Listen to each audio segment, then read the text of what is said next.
Welcome to PENSARE Basketball Live. The tank is dead for now. The Toronto Raptors beat the Golden State Warriors 104-101. Wow.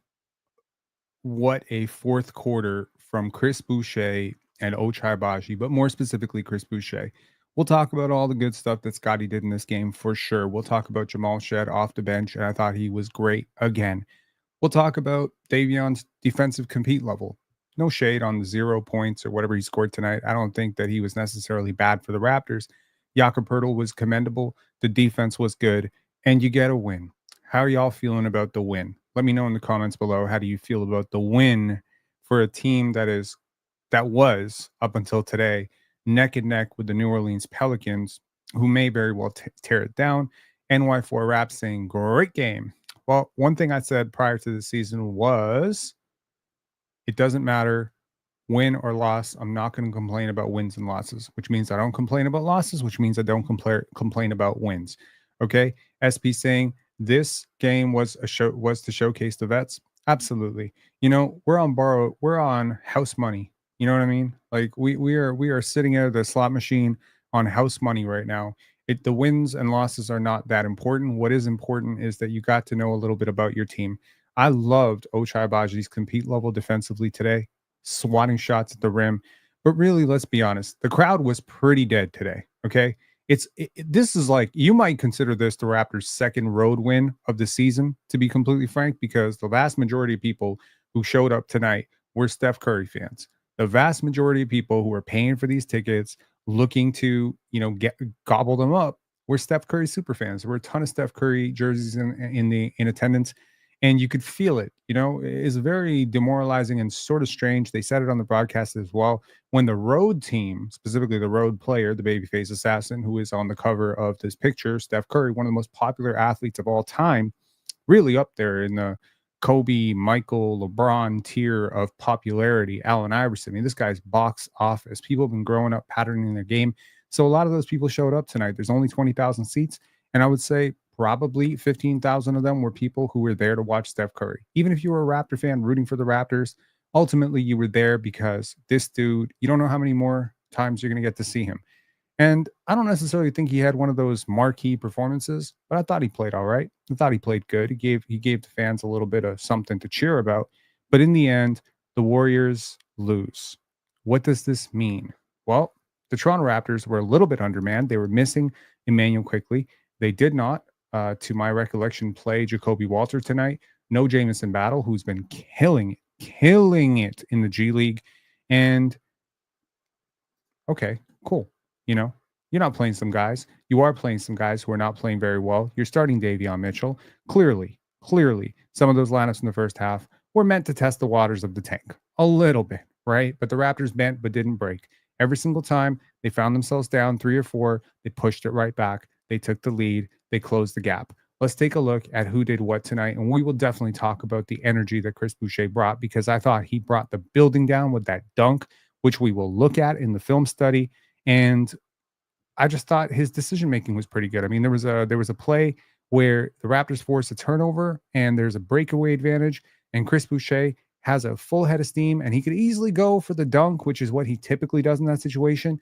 But he sees Ochai Agbaji leaking out and he passes him the ball. I can't think of 2 times in my life. I'm watching Chris Boucher play for 6 or 7 years now. I can't remember the last time, given the opportunity to go and do it himself, that he would pass it up ahead. And that's not saying Chris is selfish. It's just sometimes Chris doesn't see the obvious pass. And honestly, tonight, if you're a Chris Boucher fan, this is your night, right? This is your night. This was for you. This was for the fans. Now, to those people, saying about the tank, oh my God, the tank. What about the tank, Rob? Well, look, there's going to be plenty of losses coming. Don't you worry. They're definitely not trying to turn it around and make a play-in push at this point. But I do think once in a while you do have to give the fans something. I mean, you're never going to lose, 40 in a row, 35 in a row, nor would you really want to.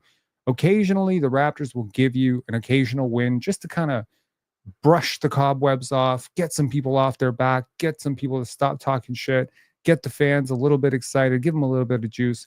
This is a stealth tank. The Raptors have shown Last year, they showed in Tampa they are fully willing to tear it down in the last month and a half of the season. But at this point, the Raptors have a pretty competitive schedule up until the trade deadline or up until All Star break. So let's see how many more of these types of wins they are going to eke out, because I suspect there will be a few more as well. In terms of the starters, Davion Mitchell starts tonight. He got a lot of run on Steph Curry. Steph looked exhausted. He really looked exhausted trying to run and get bumped by Davion. There was a very frustrating moment where Steve Kerr started going crazy because he thought Steph was fouled, and Steph was like crying for a foul, and he just couldn't shake Davion to some extent. I thought Davion did a great job. And while Steph did still get his 26 points, I thought Davion made it a little bit harder, and he might have been a reason why Steph only took 17 shots. I think in a normal situation with the Warriors down as many numbers as they were tonight, I mean, playing the likes of Guy Santos 12 minutes. I like Guy Santos, but he's not a key member of their rotation. They're playing Lindy Waters. I mean, this is a guy who plays for them, but I don't think he would play 22 minutes on most nights. So you have that situation. I thought a lot of tonight just kind of came down to shooting variance. The Raptors shot very, very well from three. The Warriors did not. I mean, apart from Steph, who hit 4 threes, and Andrew Wiggins, who hit 4 threes, there were 4 threes combined, sorry, 8 threes combined through the rest of their roster. And this is a team that loves to shoot threes. Dennis Schroeder was back, 12 points. Nice to see him get a loss. I don't know. They traded for him thinking it would turn their season around, and quite frankly, they have not been doing well. This is a team that is sub 500 on the road. This is a team that was without Draymond Green. This is a team that's already without Jonathan Kuminga. This is a team that is without Brandon Pajemski. So they are missing a lot of healthy bodies too. Their injury list is long, but the Raptors were without Emmanuel quickly, and that meant the brunt of tonight's, offensive flow and who would be doing what kind of came down to a point guard by committee situation between Davion, Scottie, and RJ, right? And I thought Scottie handled that pressure pretty well. He did play on the wing, a little bit on the block, gave Andrew Wiggins the business from everywhere in the first quarter. That was nice to see. Went to it a little bit more later, not so successful. Hit 1 3 tonight, which was a catch and shoot corner 3 off the right side. Here's something really fun that you may not hear anywhere else. The Raptors dominated from the right side of the floor. I cannot understand why that happened or how it happened, but pretty much almost all of their makes tonight came right here. Can y'all see this? And trust me, it's a lot of Chris Boucher, but it's also a lot of Jamal Shed. The right side, like, so there's the center line. We draw a center line right in the middle. I would say 90% of their offense came from the right side of the floor. That was just an interesting sort of thing to see. Scottie initiates from the left side of the floor a lot, skips it across to the right side, and I mean, it was great. It was great to see. I thought Bruce Brown had a commendable game to some extent. I mean, he also had a terrible set of plays where he missed the three, fouled the 3-point shooter, missed the defensive assignment. But overall, I thought Bruce Brown had some nice connective passes in there. I thought Yak and Davion initiated that 2-man game really well. I thought Jamal Shed was just consistently has been awesome. If you look at the team stats, the Raptors shoot better from the field. They shoot better from three than the Warriors. I mean, wow. And they almost compete on the rebounds, and that was not easy because Kevon Looney is a beast in there. Taking a look at who did what, again, Trace Jackson Davis, 3 points, wasn't very effective. That was a little bit surprising, but sure. Steph Curry with his 26 points, Dennis Schroeder in his return to Toronto, 12 points. Kevon Looney off the bench, 10 points, and Kyle Anderson, who had some very, very positive moments, apart from one of those shots that he took, 13 points off the bench. But overall, it seems like they just could not sustain those Moses Moody, Guy Santos, Lindy Waters, Kevon Looney minutes. The plus minus is not lying to you, right?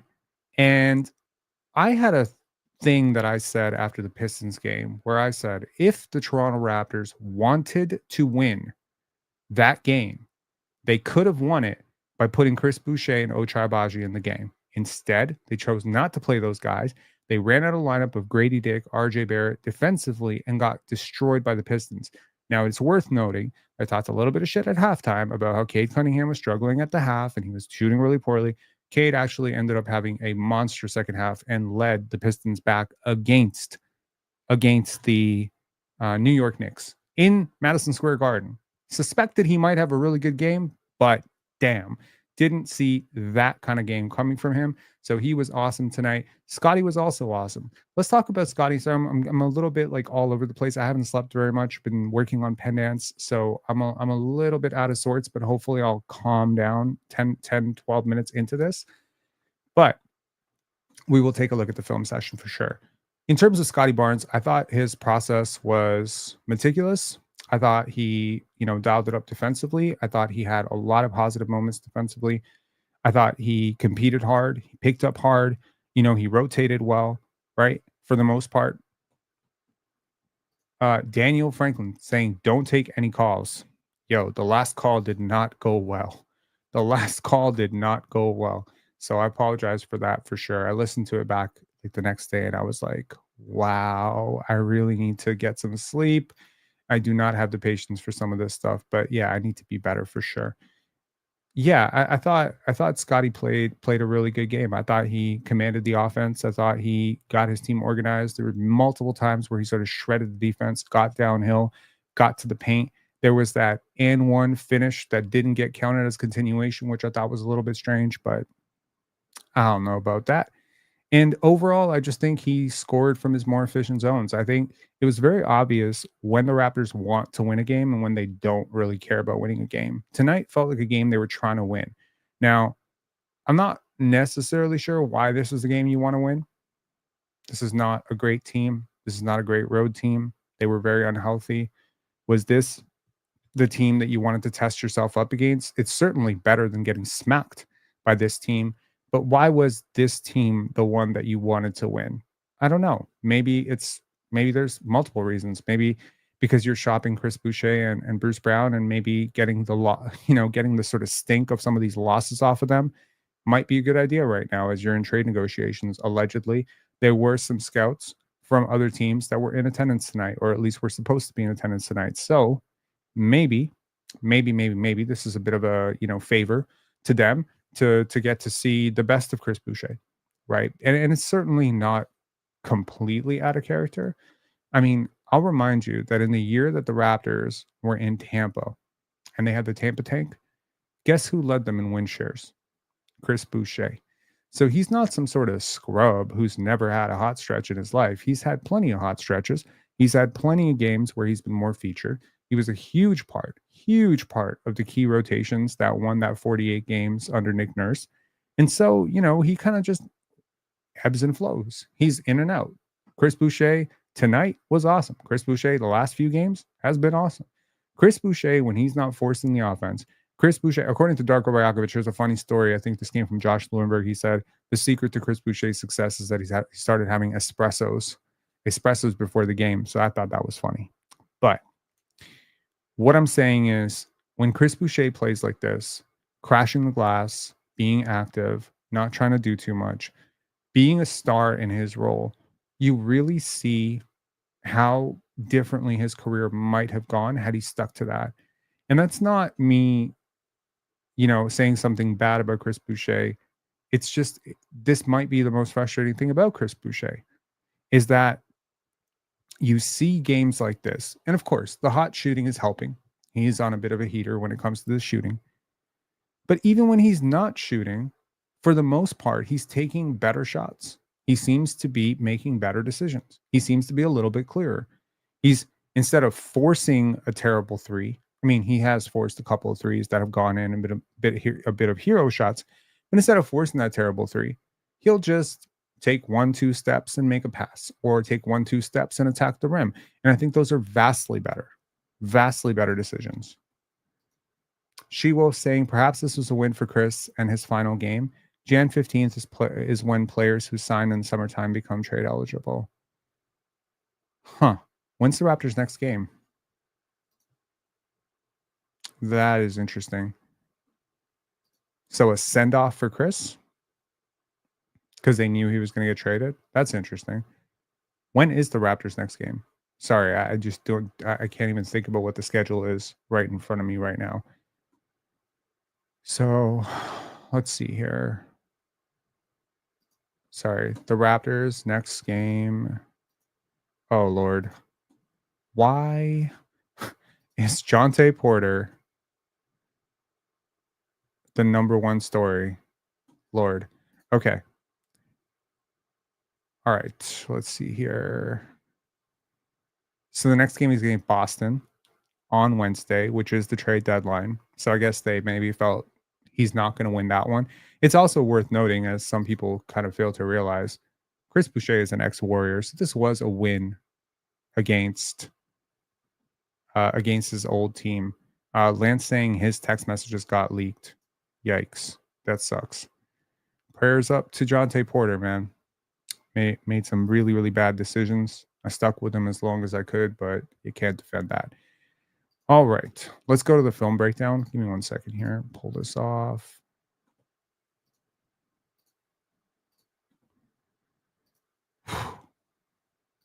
Mel saying Jonte who? It's a strange thing to be forgetting, but sure. Okay. I said it's gonna be a long night for Andrew Wiggins. And I mean, in fairness, it was, right? This one is gonna go right in. This is a good shot, man. Even the ones that he's missing right now, do you see how open he is on them? Dang. Brilliant, brilliant footwork, way more on balance.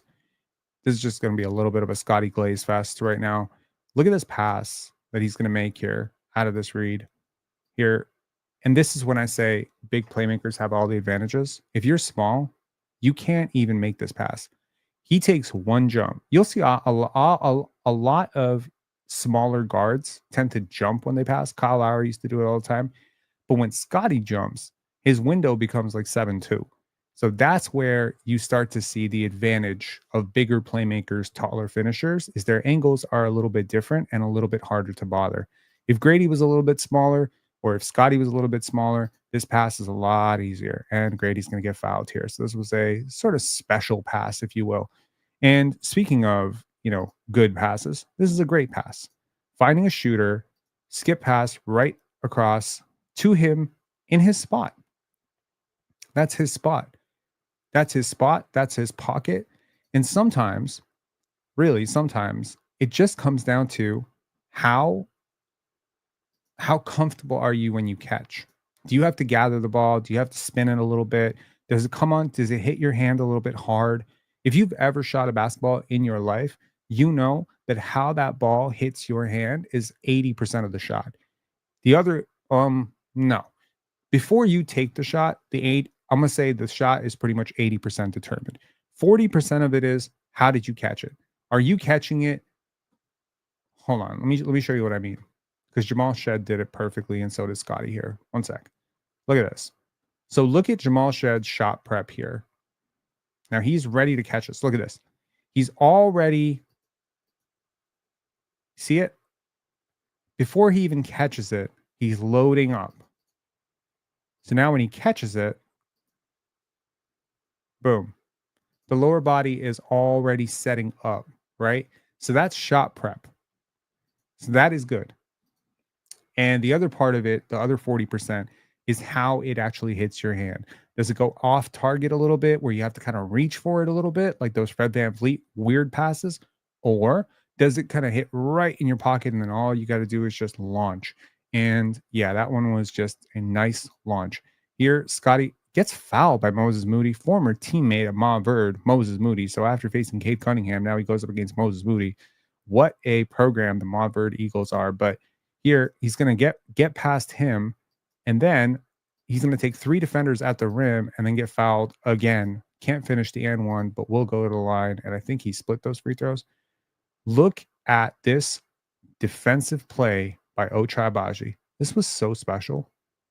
Dennis Schroeder is going to drive. He thinks he has an angle, tucks it away from Bruce Brown.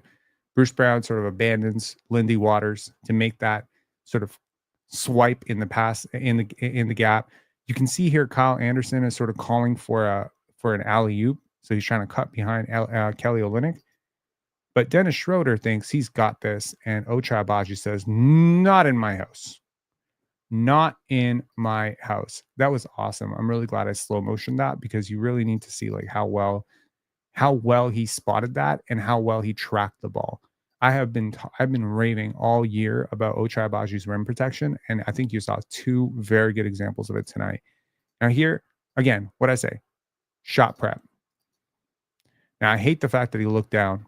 That's usually not a good sign, but he could be a little bit better prepared, to be honest. He needs to prepare a little bit better for that shot. But great pass from RJ Barrett to find him wide open in the corner. I say man among boys. So you remember that first one where he got past Moses Moody? Well, here he's going to get past Andrew Wiggins.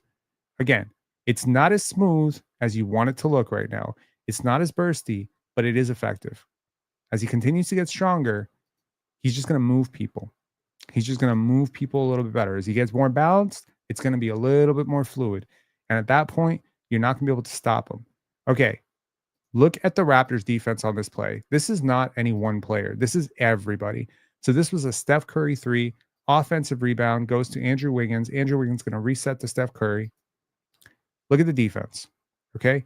So now Steph has a pass to Lindy Waters here. I think that's Lindy Waters or Guy Santos, sorry. And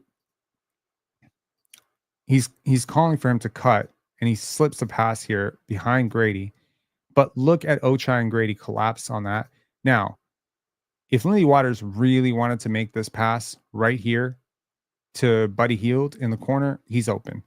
But instead, he's going to try to make this pass to Kyle Anderson, and that's going to give Ochai a block. And here, after the block, Trace Jackson Davis. Is that Trace Jackson Davis? My bad. I said Kyle Anderson twice. That's Trace Jackson Davis. My bad. 32, Trace Jackson Davis. So, yeah, like you see this, and Ochai Agbaji, look at that. Look at the reaction. Scottie and Ochai have both realized what's up. Ochai is going to do something about it and then smash that. And then here, by this time, on the second jump, Jakob has recovered, and he's going to block that from behind too. So I just thought that was fantastic team defense. Everything was moving on a string. The Raptors deserved to win this game if they wanted to win this game. And clearly, if they won it, they wanted to win it. Okay. This is crazy. Why was this not a continuation? I mean, technically the foul happens here. Okay. Yeah, I see it. Okay. I mean, it just would have been fun if it was continuation, to be honest. But okay, cool. Doesn't happen. That's all good. And here's the aforementioned Chris Boucher dunk, which I thought, again, what he would typically do in this situation is he's taking that three. He is taking that three. Guard defender coming out, paint clogged. There ain't no way he's taking this.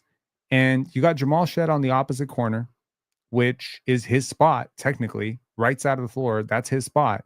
So the Raptors have options. If Chris Boucher beats his man, the Raptors will have a break advantage here. And so Chris is going to take one step, two step, gather, and then just yam it. And this dunk brought the house down. You could hear it on the television. It was so loud. People love this dude for good reason. And tonight, he gave him something to cheer about. So salute on that. Now, here, sort of scary moment, given the fact that Scottie had a facial injury earlier. He is going to get elbowed in the face by Andrew Wiggins. And, you know, some people are clowning this online, but this is hard. When you get an elbow to the head like that, oh my God. Unfortunately, that would actually count as a turnover against Scottie. He did not turn the ball over very much tonight. Should have been a foul. You cannot elbow a player right in the head, but I guess the refs missed it because they were standing right there. Again, here, RJ Barrett, great. You know, Steph Curry has really lost a step defensively. I mean, he's never been a great defender. I don't think even in his prime, he'd be able to guard an RJ Barrett live drive. However, with no Draymond Green inside, with no Jonathan Kuminga, no Brandon Pajinski, you're missing a lot of defense here. No Gary Payton III. Like, you're missing a lot of defense. Oh, was it DeAnthony Melton? Like, you're missing a ton of defense. DeAnthony Melton's been traded now, but nevertheless. So you're missing a lot of the defense that you were banking on, and RJ Barrett is just going to get downhill. And what's amazing is he is going to make a pass right through the defense, and he has two options, either Scottie in the corner or Chris popping up, and Scottie is going to drag his defender to create the opening for Chris. See, Buddy Hield is a terrible defender. Terrible. Not that he would have been able to contest Chris anyway. But look at what Scottie does. He just kind of becomes a distraction. This is terrible spacing, first of all. But look at the defense by the Warriors. By sucking in at the last second, you create all these swaths of space. Now, the angle is not great here, right? But somehow RJ Barrett is going to get this across, whip it to Chris Boucher, and this is contested. This is heavily contested, and Chris is just going to make it. And the Raptors were teetering on the ropes because I'll tell you right now, 98-95 is where Steph Curry makes his money. So you miss this three or you get a shot clock violation,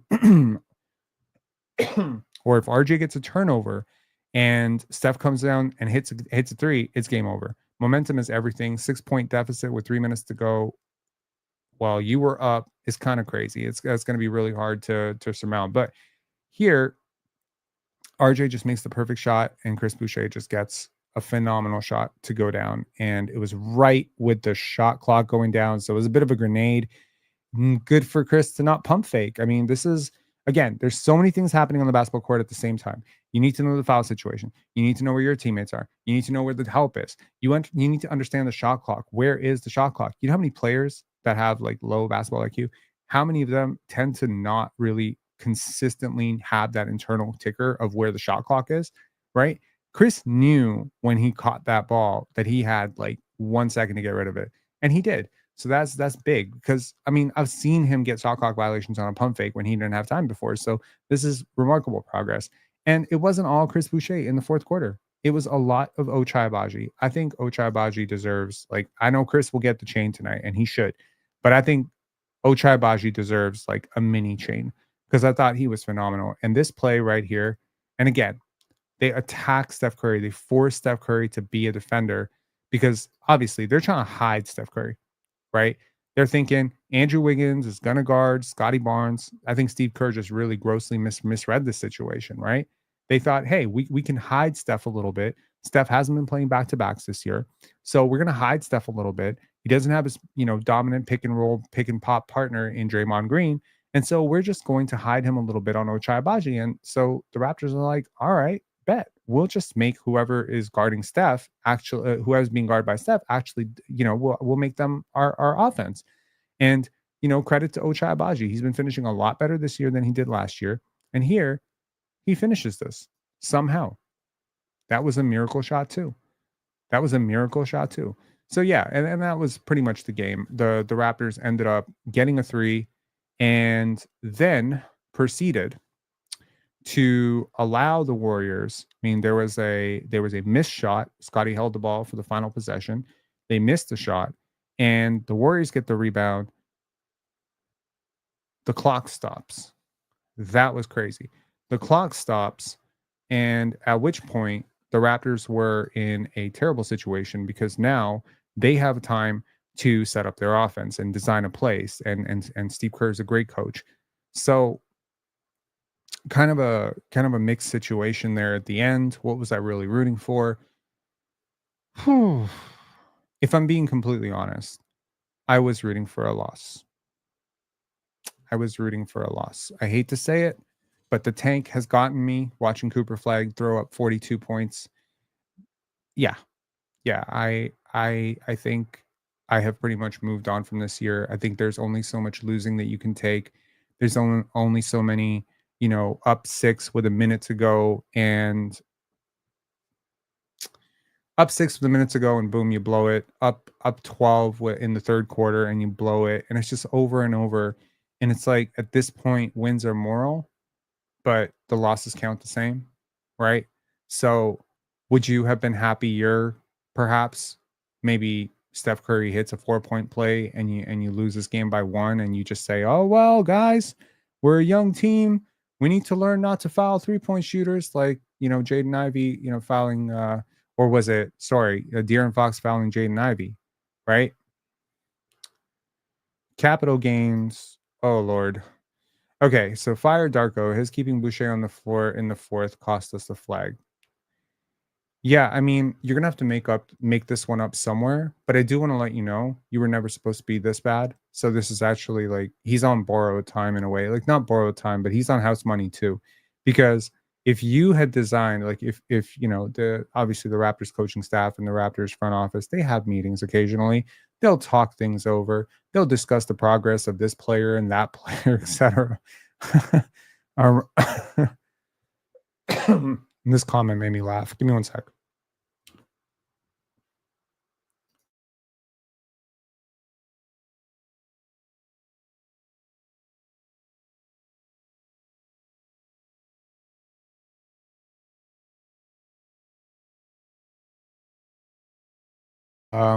Key M saying there was a lineup in the second that was negative 12 in seconds.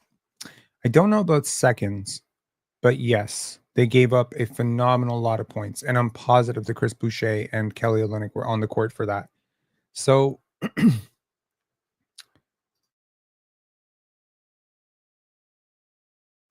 look, I think you're fully capable of beating a Boston Celtics. I hate to say it, but the New Orleans Pelicans just almost beat them the other day. Like, the Boston Celtics are not by any means unbeatable. They are a team that plays with their food.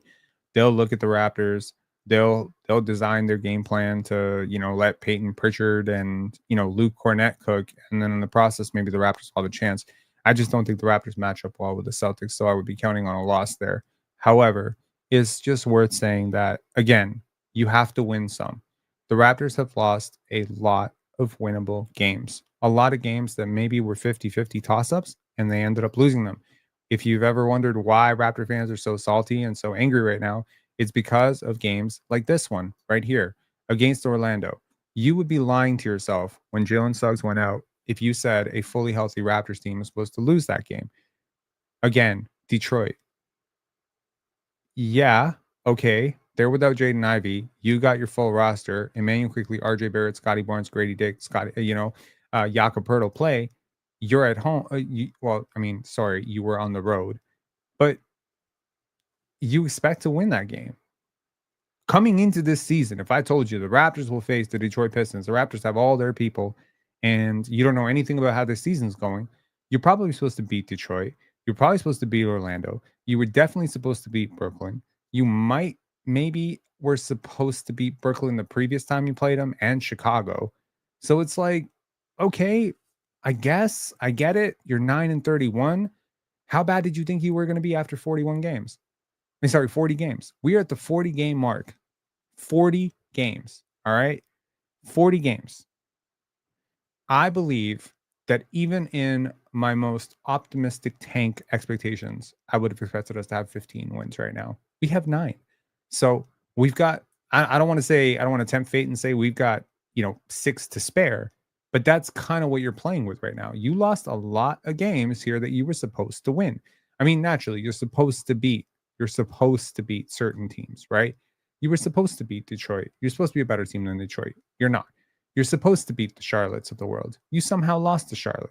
You're supposed to beat a Milwaukee team that's struggling. You're supposed to beat some of these teams, right? When you have the advantage over Boston, even if it is at Boston, I mean, the last time you played them, it went down to overtime. I don't even think you had Scottie Barnes. So, yeah, that is sort of how I see the tank in a nutshell. Obviously, if you want to look at the tankathon odds, it doesn't move you down that much this game. But I think if you're just looking at it from the perspective of the players, I mean, we are all obviously rooting for the players. Last night, Utah won a game that they probably were not supposed to win. Okay. Utah and Brooklyn were in, let's call it a tankathon battle. Okay. And Isaiah Collier, a rookie. I mean, if you could see the lineups that those two teams started last night, yeah, Drew Eubanks is starting. Isaiah Collier is playing a lot of minutes. Okay, Colin Sexton's playing. Like, there is some serious tanking going on across the league right now because everybody knows what's on the line right now. And yeah, you would hate to think that a win like this costs you down the line, but you can't think that far ahead right now. You got to just take these wins as they come. Obviously, the Raptors played very hard tonight. I think Scottie had a very good game. I think Chris Boucher had a very good game. This might be one of Chris's last games. This might just be. This might be, like, based on how much of, first of all, Steph Curry is box office. The Raptors is supposed to be one of the worst teams in the league. The fact that Steph Curry lost to the Raptors is going to be news for somebody. Someone is going to notice this because it's not supposed to happen, right? The Warriors were very favored coming into this game, very favored to win this game, even without Draymond, even when IQ was out. Like there was an expectation. I had a streaking suspicion that the Raptors would be really close in this game, but then they would tank in the fourth and just lose it. But I fully felt like the Raptors could potentially beat this team, right? Steph Curry got clamped by Scottie the last time they played. Last year, Steph Curry averaged the least amount of points against Miami and Toronto. Those were the two teams, if I recall correctly. And I know Toronto's one of the two teams. Miami, I think, is the other one. Those are the two teams. So he just did not play well in this. In the he hasn't played well against Toronto. And the last time the Raptors faced him was the worst game of his life. It was against. It was that was the game that Scottie guarded him. Scottie face guarded him the entire game, held him to the worst game of his career. And if I'm not mistaken, that is the last time that Steph Curry played the Raptors. So, the Raptors have weirdly enough had Steph's number. I mean, first they beat him in the finals, which might, bring back some pain because Steph would have five championships right now were it not for the Raptors. And yeah, I think overall, I don't know what to say, man. I think onward and upward. I think this was a very, very encouraging game for some young players. I think there's a lot of positive stuff happening, man. To the people who say wins and losses, how many wins are we going to have next year? How many losses are we going to have next year? How can it turn around so quickly? Well, it turns around so quickly when you play the hot hand. It turns around quickly when you don't play crazy lineups. When you see a lineup is losing, you make an adjustment. It turns around quickly when you see a certain matchup is not working out for you, you make a halftime adjustment. These adjustments have not been made all year. If anything, the Raptors have gone away from their strongest points. They've put players in positions to not score. They've put out lineups that don't make sense. They've had defensive units that are getting obliterated, and Darko won't call a timeout to stop it. And so, yeah, I appreciate the theatrics. I appreciate the kumbaya. I appreciate the effort to at least delude the most basic, the most common of fans into thinking that, yes, we are trying to win. Look at us trying to win. But honestly, you can't make it this obvious. You just can't. We cannot be like if you're up 3 and they shot abysmally. If the Warriors shoot a normal game, the Raptors did not play well enough to win tonight. Okay? That's just the truth. That's the truth. That's 100% the truth. Right? If the Raptors, like RJ Barrett did not have a great game tonight. I haven't spoken on it. I feel like a lot of let's say slander. I don't want to say slander. A lot of critique has been levied towards RJ Barrett. A lot of it in his direction over the last few games. He did not have a good game tonight either. I don't think he had a great game. Davion, certainly, you're playing 4-on-5 basketball, so you are getting those reps in. You should be encouraged that Scottie Barnes was sight unseen every single time he saw Andrew Wiggins. It was like game over. They couldn't really stop him one-on-one. You should be encouraged by that because Andrew Wiggins is a pretty good defender. You should be encouraged by the fact that Jamal Shed is really turning a corner as a three-point shooter and is now shooting above 34% from three, because that was not in the cards. That was not even in my cards. And I was really high on Jamal Shed all preseason, and I didn't think he would pull 34% off. He is on such a heater. You know who else is on a heater? Although he played really poorly tonight and, offensively, that's Davion Mitchell. So we talk about Darko Rajakovic as a development coach. Who, someone said, who's developed? I'll ask you a better question. Who hasn't developed? Who hasn't developed? Who hasn't developed under Darko Rajakovic? We're seeing Jamal Shad. We're seeing, Jacoby Walter. We're seeing Jonathan Mogul, Ochai Agbaji. Grady Dick showed some flashes. Scottie Barnes is showing some flashes. That beautiful read by RJ. Where do you think he's become such a much improved passer? Even Jakob Poeltl is having a career year offensively. And so you take a look at all these players who are improving, and you're like, man, it's not a coincidence. They start putting something in the water in Toronto. No. Exactly. Johnny A with the hit the like, y'all. Appreciate you. Absolutely. Now I think they're really trying to win. We're just lacking talent. Young guys need more time to develop. Well, This is actually a really great point. Olamina Bryan saying, even Chris has developed. Darko said something that a lot of people got very incensed and mad about earlier, where he said, I'm treating him just like the rookies. I think sometimes things get a little bit lost when you're not a native English speaker. Obviously, that's not how Darko meant it. And I know that he's not a mean spirited person. So he wasn't trying to make a disparaging comment about Chris Boucher, even though some people mistook it as such. I think what he was trying to say and what he's been saying and what he said in the coach seminar that we watched, what he said, in some of his writing, what he's said in the media, what he has said consistently is that I don't believe that players just finish developing. I believe everyone can get better. And I love that. I love that philosophy that, hey, I know you're 27. I know you did it this one way your whole life, but I want you to try something different and let's see if we can unlock something better in you, right? And I think that's just a beautiful approach because a lot of people have this tendency to write players off when they're 23, 24. They lack the imagination, number one. Number two, they lack the ability to bring out anything positive. They don't know how to teach, they don't know how to communicate, they don't know what they're doing, and the players sense it. And so the player sometimes gets a little bit dejected, a little bit fearful, a little bit hopeless, right? But if you're getting better every day, you're a happy person.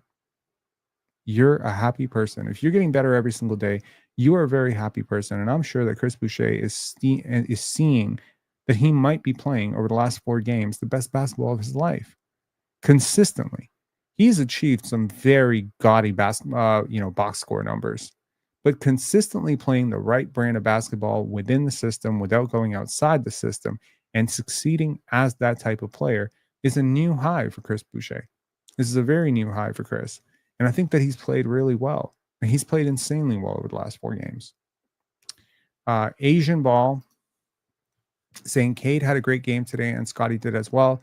At the end of the day, it's all banter. I'm all for Cade over Scottie argument, diehard Cade fan, and you are vice versa, but it's all subjective at the end of the day. Wow, that's a very, very nice, nice way of throwing that, argument to the wind. And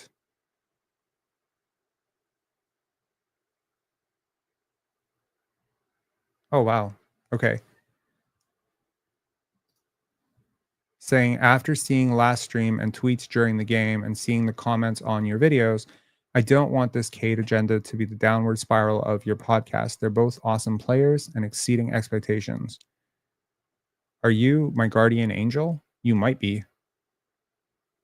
That's actually very, very thoughtful of you, very generous of you, and extremely, extremely nice of you to do that.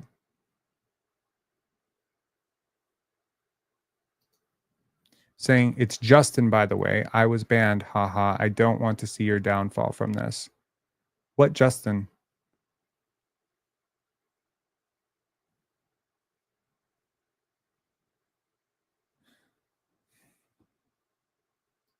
I don't remember Justin getting banned.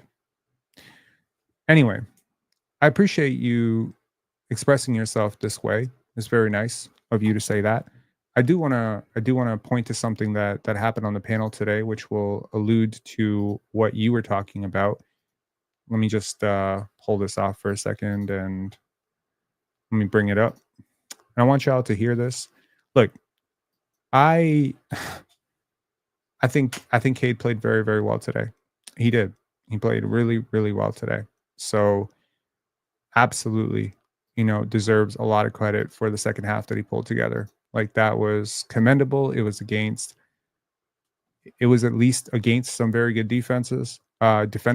So, absolutely. But I want you to take a look at something that happened on the panel today. I'm going to play this clip, and this is the clip that we had. Okay. So just take. Paolo has played like there's a lot of guys who played like all NBA this year, but are going to miss the cutoff. Like Paolo has played like an all NBA type player for sure. Like with the success of the Magic, he would definitely get he would get third team all NBA buzz. I think you could look at Cade Cunningham as an all NBA third team guy just because of how he accumulates box scores. Please stop smiling. I don't actually think he's an all NBA player. I just think how the media votes, the media loves him. Like I'm hearing what my friends in the media are saying about this dude, They're putting him in Luka conversations. I literally heard that Cade Cunningham is a more athletic Luka Doncic from a person that I thought knew basketball yesterday, and I was about to lose it. I'm like, if y'all actually think that with Cade's supermax, Cade has supermax implications here. So he's got a supermax on the line. He was a supermax player against it.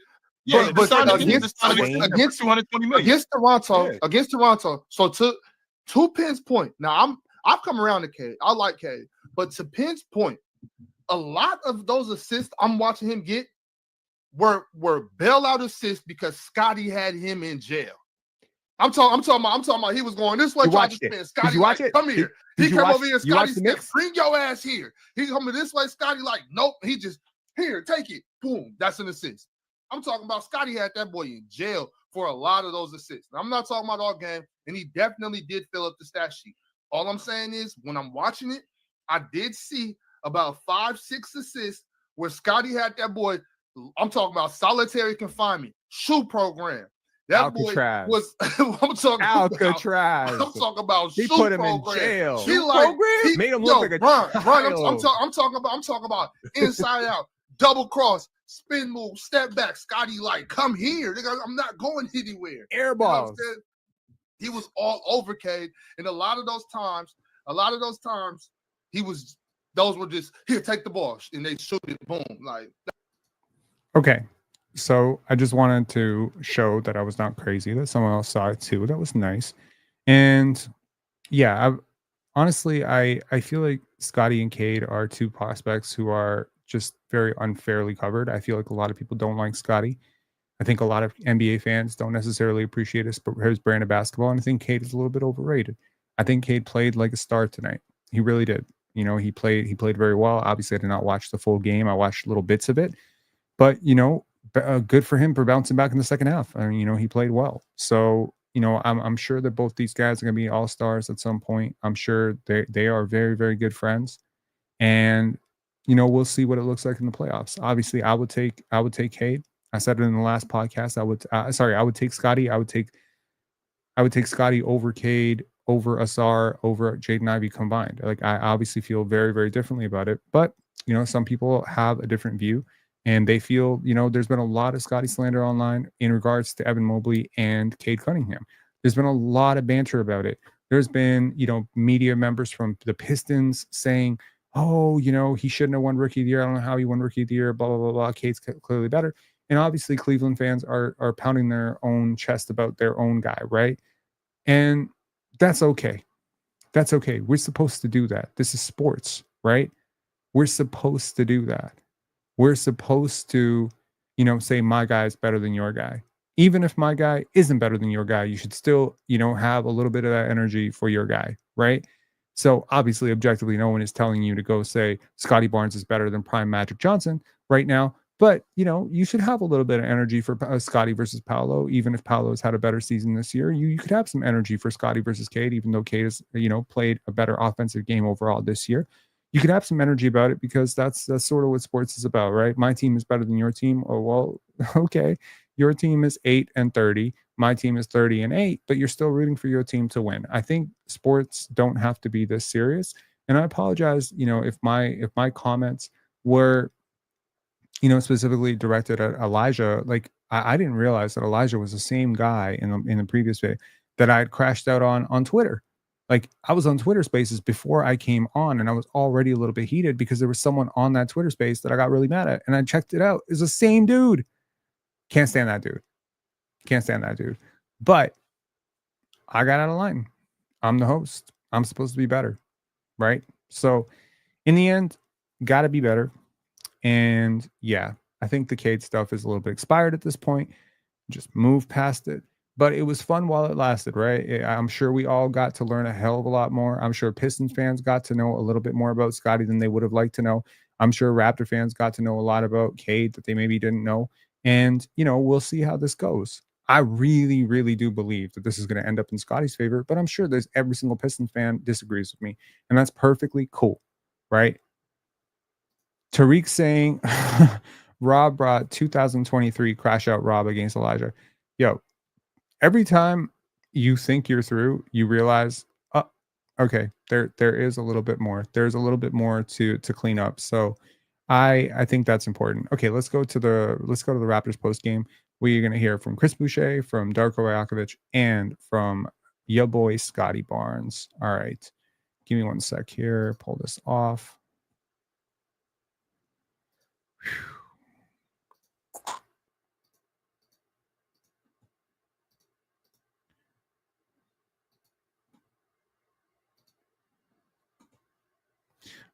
But also, I do want to say something. I don't think it's going to lead to the downfall of my podcast. We lost 4 subscribers. That happens every time, I swear. I've come to terms with it. I'll live with it. I was literally telling one of my best friends today, we were having a long conversation after catching up, probably after 6 months we haven't talked. And I said, how you measure success and failure is going to be your downfall. I literally said downfall. That's funny that you're saying that. I don't consider what happened as a path to downfall. Like, I'm not that serious about it. I don't think every bad panel episode is a downfall or an uprising. I don't think in absolutes in that sense. I more or less like to think of everything like a process. I'm like trying to become a better person, trying to become a better podcaster. If I'm going to slip up and say something stupid at some point, them's the breaks, man. No one is perfect. I'm certainly not trying to be perfect. I'm trying to be myself. So if being myself leads to my downfall, then I accept my downfall. Does that make sense?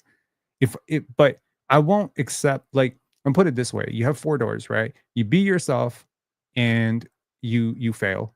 You be yourself and you succeed.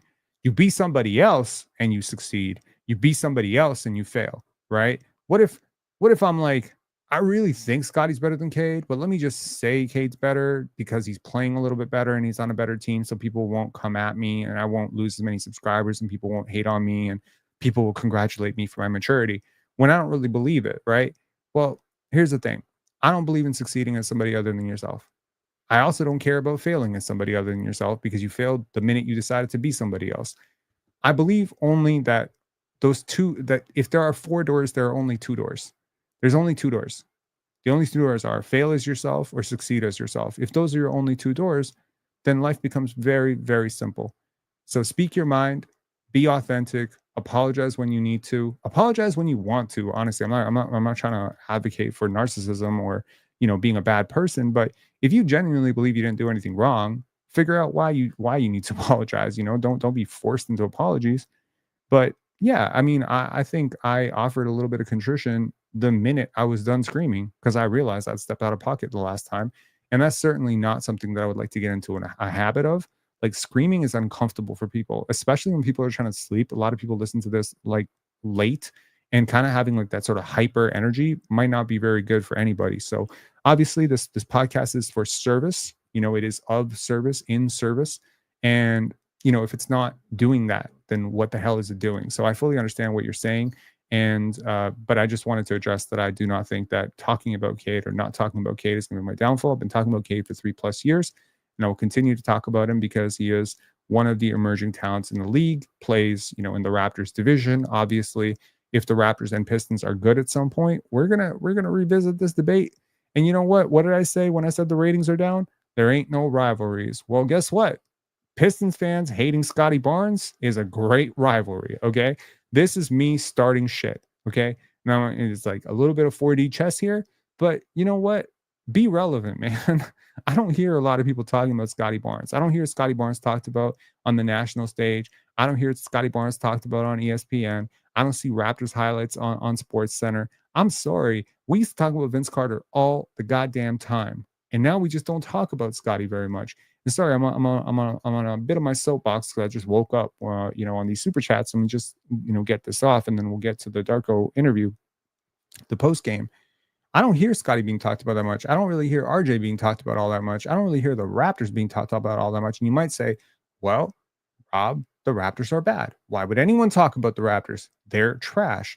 Now, I get that. I get that part of it too. But even when they were decent, no one was talking about them. When they were winning 48 games, no one was talking about them. When they were making the Eastern Conference Finals, barely anyone was talking about them. It wasn't until they got Kawhi and they went to the finals that people were like, oh, I guess the Raptors are for real. Because, That's just how people tend to be. Out of sight, out of mind. You know, it's another country. It's not really happening over here. It doesn't really count. So I feel like some people, at least some Americans, especially in the wake of all this Drake and Kendrick Lamar beef this summer, have a not like us mentality when it comes to Toronto.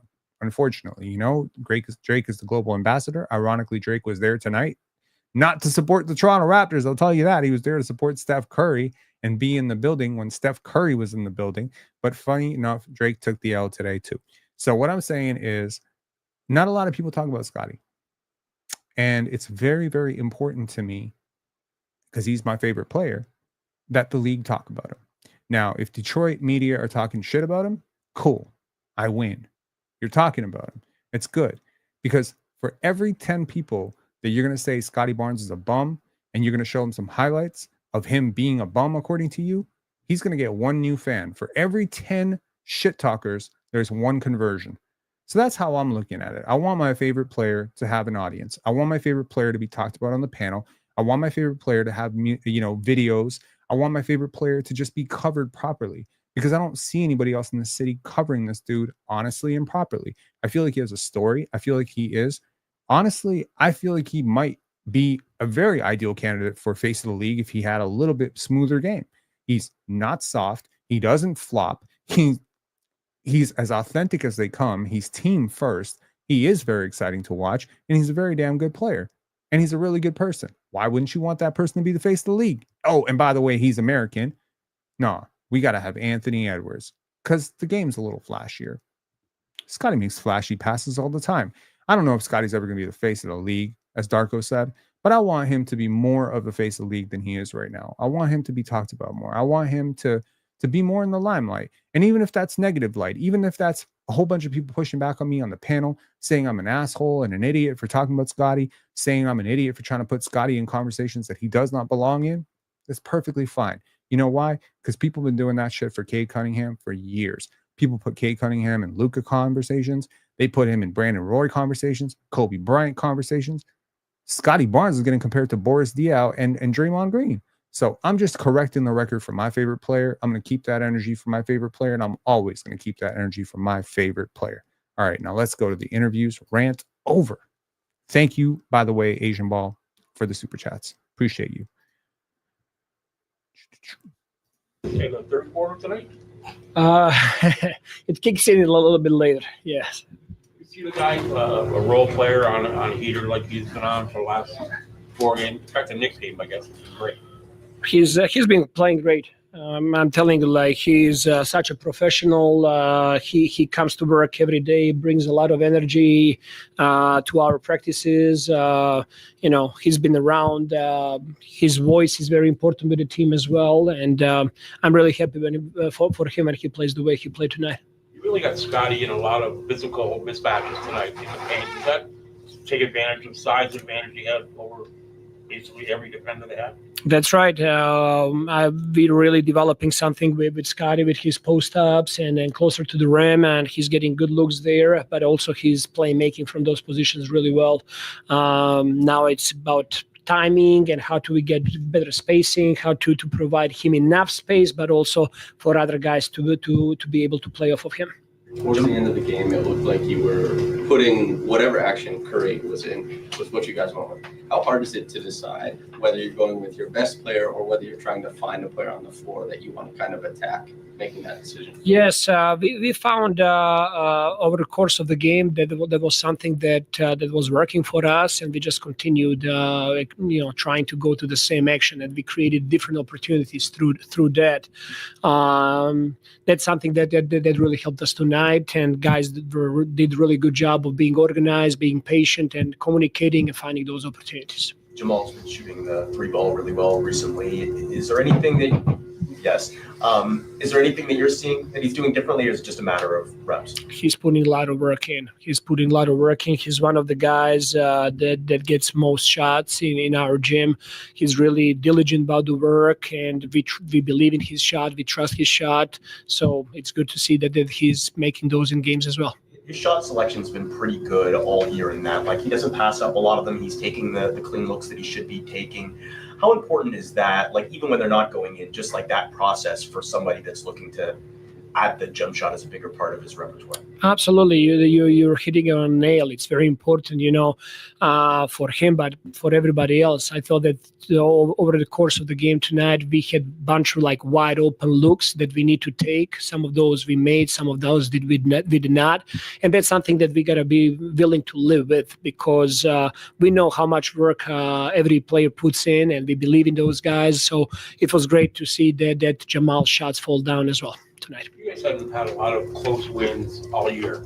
To sort of validate all the work you put in to get one down the stretch and execute well in the last 2 minutes to win? I mean, we did really good job there in the fourth quarter. We kept them to 23 points, and I keep talking about the importance of defense down the stretch, that you need to be able to get stops. Different guys stepped up at different parts of the game. I thought that Davion did really good job over the course of the game guarding Steph Curry. I thought that at the end, Ochai gave us some different look with a little bit bigger body on him and then more size there. Ochai had a couple of like really big time blocks around the rim as well. And I cannot, praise enough how much small stuff Yak does for us. Yakov is he was hovering the whole paint tonight, helping everybody else, not allowing those guys to score easy. They scored 26 points in the paint, and big part of that is Yak and his defense. What's it like trying to coach and defend against Steph Curry? Doing my best. Steph Curry is a player it's a privilege for all of us to live in an era and to work in this era in NBA when he's playing. I just told my coaching staff, I've been playing against him for a long, long time. I can't wait for him to retire. I'm going to get drunk that night. I promise you that. I'm going to celebrate. Coach, what does a win like this do to shape your team's confidence, especially going into Boston next? Every win is important for us. It just validates all the work that guys are putting in. We're not going to change. We're going to have the same approach game in and game out. We want to be able to compete against anybody every single night and to continue to grow and to have that in mind, what we're trying to achieve, and then to develop our guys.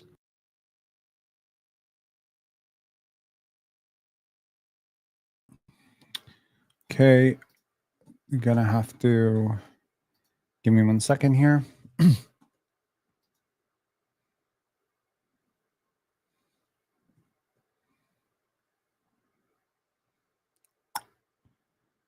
These usually just play on autoplay. My bad. Let's hear from Chris Boucher, and then we'll hear from Scottie Barnes.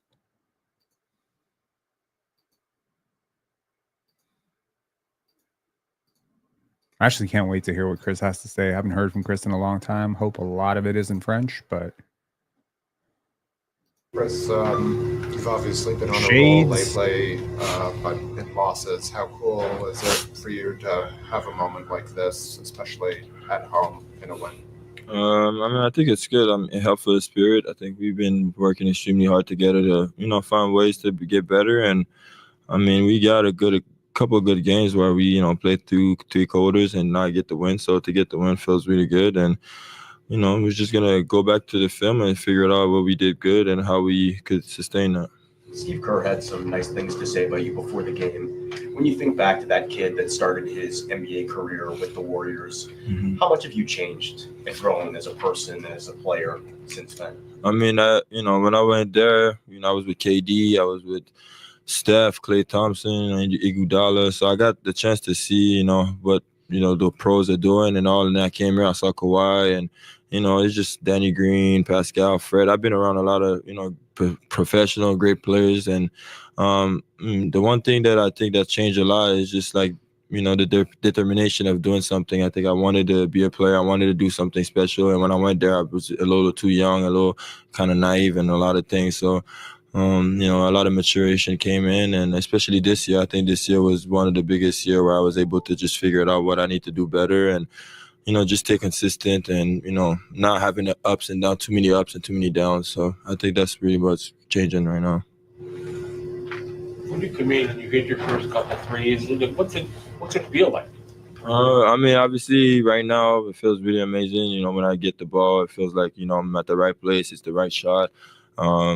But it's also making the reads. I think I'm doing a lot better making the reads, not just shooting the ball, having a drive, making a pass, knowing when to take a shot or not. I think that's really helping me right now, and it's keeping me in a good groove where I know where my shots are coming from. Did something in the process change in terms of that? Or was it like recognition on film? Or? Yeah, film. I think being patient. I think that's one thing that I needed a little bit more, being patient with the ball, knowing that it's not just the shot that, moving the ball is going to come back to you. And we got a lot of guys on this team that could score the ball. So just being patient, knowing where to be. And, guys like Scottie, Davion, Jamal, they great passers. They find you. So just being there and being ready. Nice to hit one over Wiggins there. Yeah. I shot that one to the moon. I'm not going to lie to you. Even when other players play well, like role players, typically they don't do it so much as few minutes as you've been able to do. I don't know how you score so many points in so many few minutes, so many blocks, so many rebounds. How do you think you're able to affect the game and just compile all these stats in such quick succession?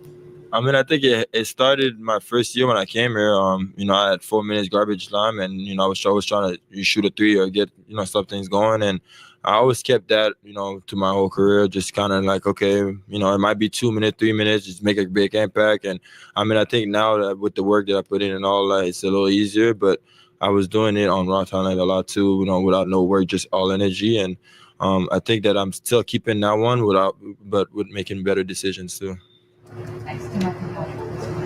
Chris, félicitations pour la victoire. Qu'est-ce que ça fait pour le moral, pour toi personnellement, d'avoir une telle performance et pour l'équipe en général? J'en profite aussi pour vous poser la question par rapport à votre événement d'hier de la Fondation. Quel est l'importance d'avoir un événement pour ces jeunes-là, pour ta Fondation? Pour la première question, le moral, je pense que ça aide beaucoup. Je pense que quand tu perds beaucoup de games, ça peut affecter notre moral, mais je pense qu'on est toujours resté ensemble. Alors, savoir qu'on peut gagner des games contre une équipe avec un MVP, un former MVP, je pense que c'est bon pour nous. Puis pour l'event, comme j'ai dit, notre mission, c'est toujours d'aider les jeunes, tout le temps aider les gens qui sont en manque. Et c'est ma deuxième année en faisant ça. Alors, je pense qu'on avait vraiment besoin de mettre un effort. Et puis, comme j'ai dit, la personne qui a gagné le prix, elle est vraiment déterminée et puis elle veut vraiment accomplir ses goals. Puis je pense que c'est quelque chose que moi, j'ai toujours voulu faire. Alors, donner l'opportunité à quelqu'un d'autre, c'est toujours spécial. Chris, d'abord, bon anniversaire, parce qu'on n'a pas eu l'occasion de te le souhaiter. Merci. Par rapport à ton âge, justement, est-ce que le fait d'avoir commencé le basket tard, tu as l'impression que en fait, tu peux encore continuer à progresser? Tu en as parlé en anglais. Ouais. Est-ce que tu as encore une marge de progression par rapport à qu'est-ce que tu as amélioré cette année? Ouais, moi, je pense que, comme j'ai dit, la plupart des gens que je joue avec maintenant, ils jouent depuis qu'ils ont 4-5 ans. Moi, j'ai commencé à 20, alors c'est comme si j'ai 10 ans à rattraper. Ils ont grandi avec le ballon et tout. Moi, j'apprends encore. C'est sûr que, comme j'ai dit, je suis un vétéran maintenant et tout. Alors, il y a beaucoup d'erreurs que je peux pas faire. Mais quand ça vient à améliorer mon jeu et tout, je pense que j'ai beaucoup de choses à améliorer. Et puis, comme j'ai dit, être plus consistant. Je pense que tout le monde sait que je peux shooter 3 points, mais c'est pas assez constant. Alors maintenant, j'essaie de rendre ça plus constant. Comme ça, si je suis reconnu pour ça. To finally get a win in a close game and play well in the last 4 minutes, what does it do for the morale on this team?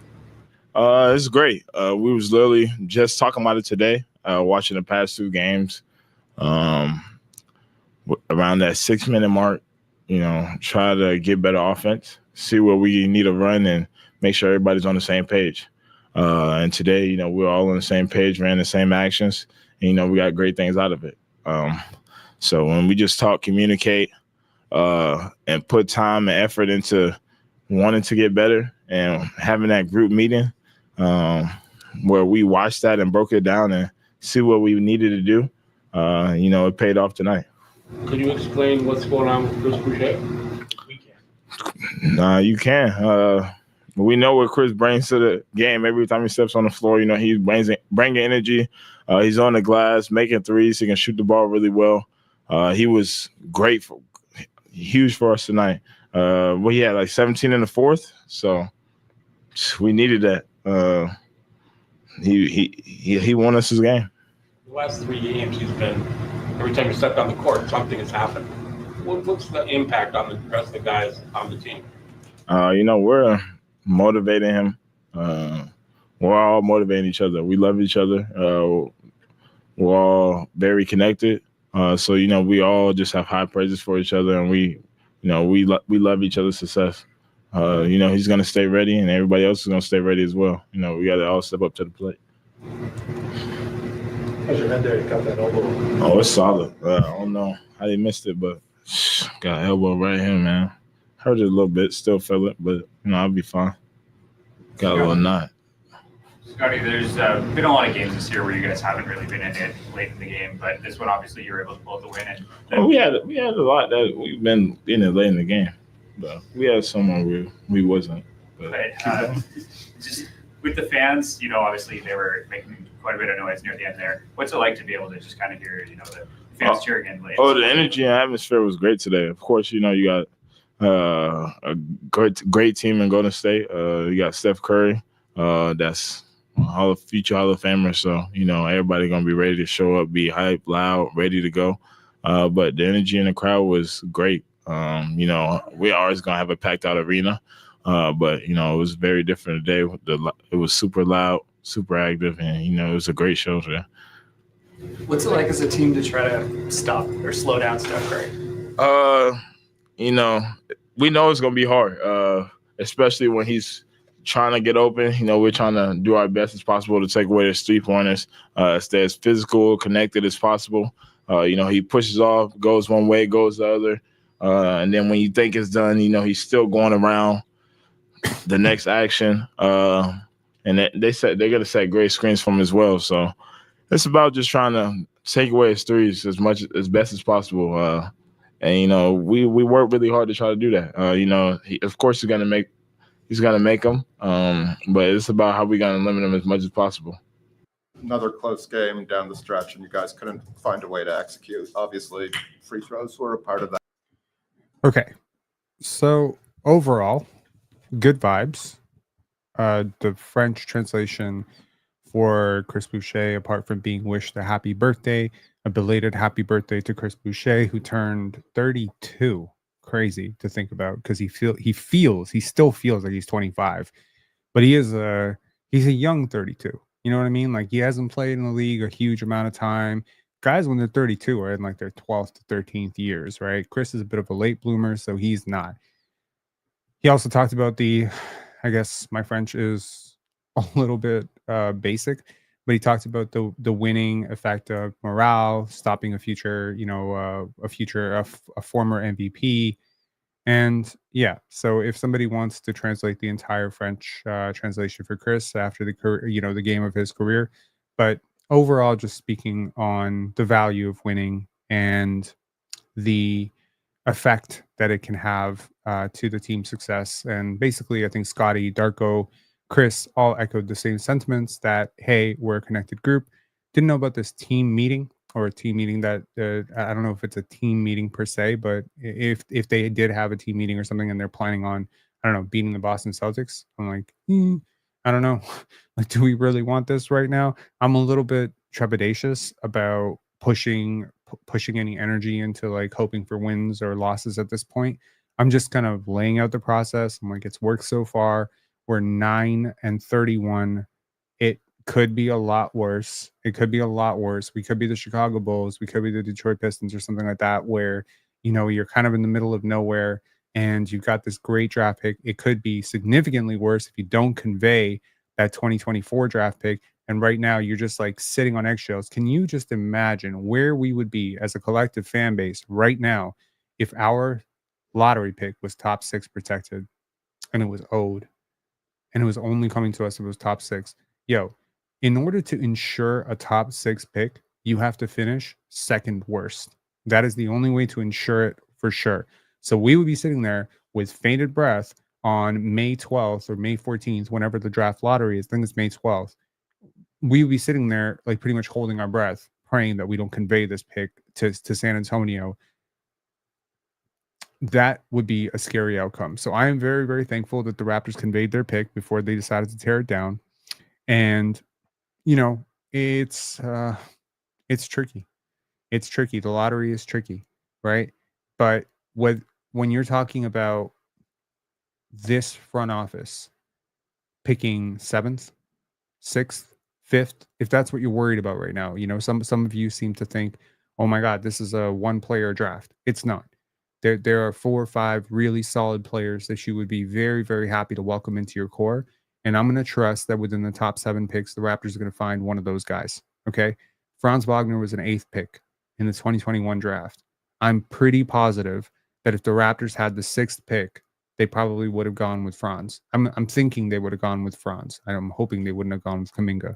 So Dyson Daniels was an 8th pick. Cason Wallace and Derek Lively were late lottery picks. So again, you find value elsewhere. You're hoping that more and more guys come up in this draft. More and more guys start to rise.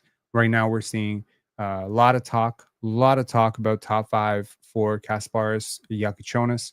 Seeing a lot of buzz for Kaman Malawach, who was earlier in this draft cycle being talked about as a late lottery pick, maybe a mid-first rounder. He's worked himself very comfortably into lottery conversations. Great lob threat, great shot blocker, developing shot, already an established connection with Masai Ujiri, Ulrich Shamshe, Joe Tuomu. There's already all these pipelines to try and push Kaman towards the Raptors.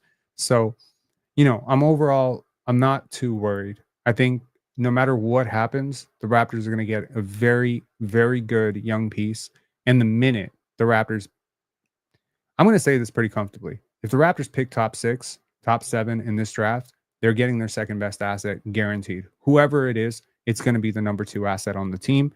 And, with what we've seen, what Darko Rajakovic has done with 23-year-old Jamal Shed, with 22-year-old Jamal Shed, 23-year-old Jonathan Mobo, 19-year-old Jacoby Walter, what we've seen him do with 24-year-old Ochai Agbaji, 23-year-old RJ Barrett, 24-year-old Emmanuel Quickley, 22-year-old Scottie Barnes. Just imagine what this guy and what this staff would be able to do for a 19-year-old kid who's actually a high lottery talent. Think about they might be able to turn Kaman Malawach into Joel Embiid. I'm not even kidding. It's not necessarily tit for tat players, but that is the vision. That is the point, right? So Johnny A saying, when is Mobo back? When did he leave?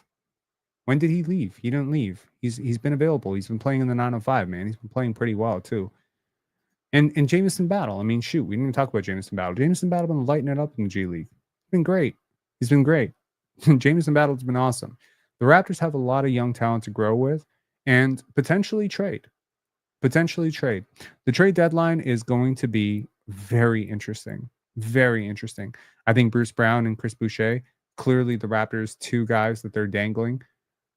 There's another thing that I think I want to mention, which is specifically that the Raptors have a lot of room to help other teams. I would be shocked. No, let me use a better word. Flummoxed. I would be flummoxed if the Raptors do not make a trade between now and February 6th. That's 3 weeks. So over the next 3 weeks, I will almost guarantee that the Raptors will make at minimum 1 trade. What kind of trade will that be? It could be a foundational type of trade. It could be one of those trades where you give somebody something very essential off of your roster, like a Jakob Poeltl or an Ochai Agbaji or a Grady Dick or something of that sort. I don't know what would go out the other way. I'm not suggesting that those guys are being shopped, but I'm saying it could be something core. It could be foundational. It could be something like that where maybe you get something a little bit more future oriented and you give someone something more present oriented, because I do think that Chris Boucher, Bruce Brown, and Jakob Poeltl could help somebody out there. Okay, that's one type of trade. It could be a dump trade, if you will, where somebody has something that they don't really want and you have something that they do want, and they're going to compensate you to the tune of 2 second-round picks, 3 second-round picks, a future first, a heavily protected first, maybe multiple firsts, in order to take that something that they don't want. At which point I'm all for it, because the Raptors could use some young assets and they could really, really use some flexibility, and draft picks allow you that flexibility. If you notice, the Raptors traded Terrence Ross for Serge Ibaka. What was the sweetener in that deal? A first-round pick. Jakob Poeltl trade. What was the sweetener? A first-round pick. Thaddeus Young. Oh, don't remind me. What was the sweetener? A first-round pick. DeMarre Carroll getting off his contract. What was the sweetener? A first-round pick. Kawhi Leonard. What was the sweetener? A first-round pick. Jonas Valanciunas. What was the sweetener? A first-round pick. It's always a first-round pick. It helps. It helps tremendously if you have some to spare. Tremendously. So not only to use them, but to actually have them on your roster in the event that next year you do end up pretty good, and I suspect you will be pretty good. Maybe a Cam Johnson is still available at that point. And maybe a first-round pick is what it takes to get him. You see what I mean? So I would love that.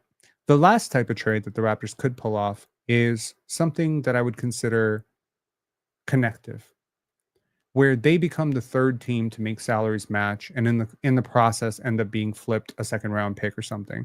Not so big, but maybe Chris Boucher goes to another team, you take on a little bit more salary. And ultimately, the reason for that is because teams that have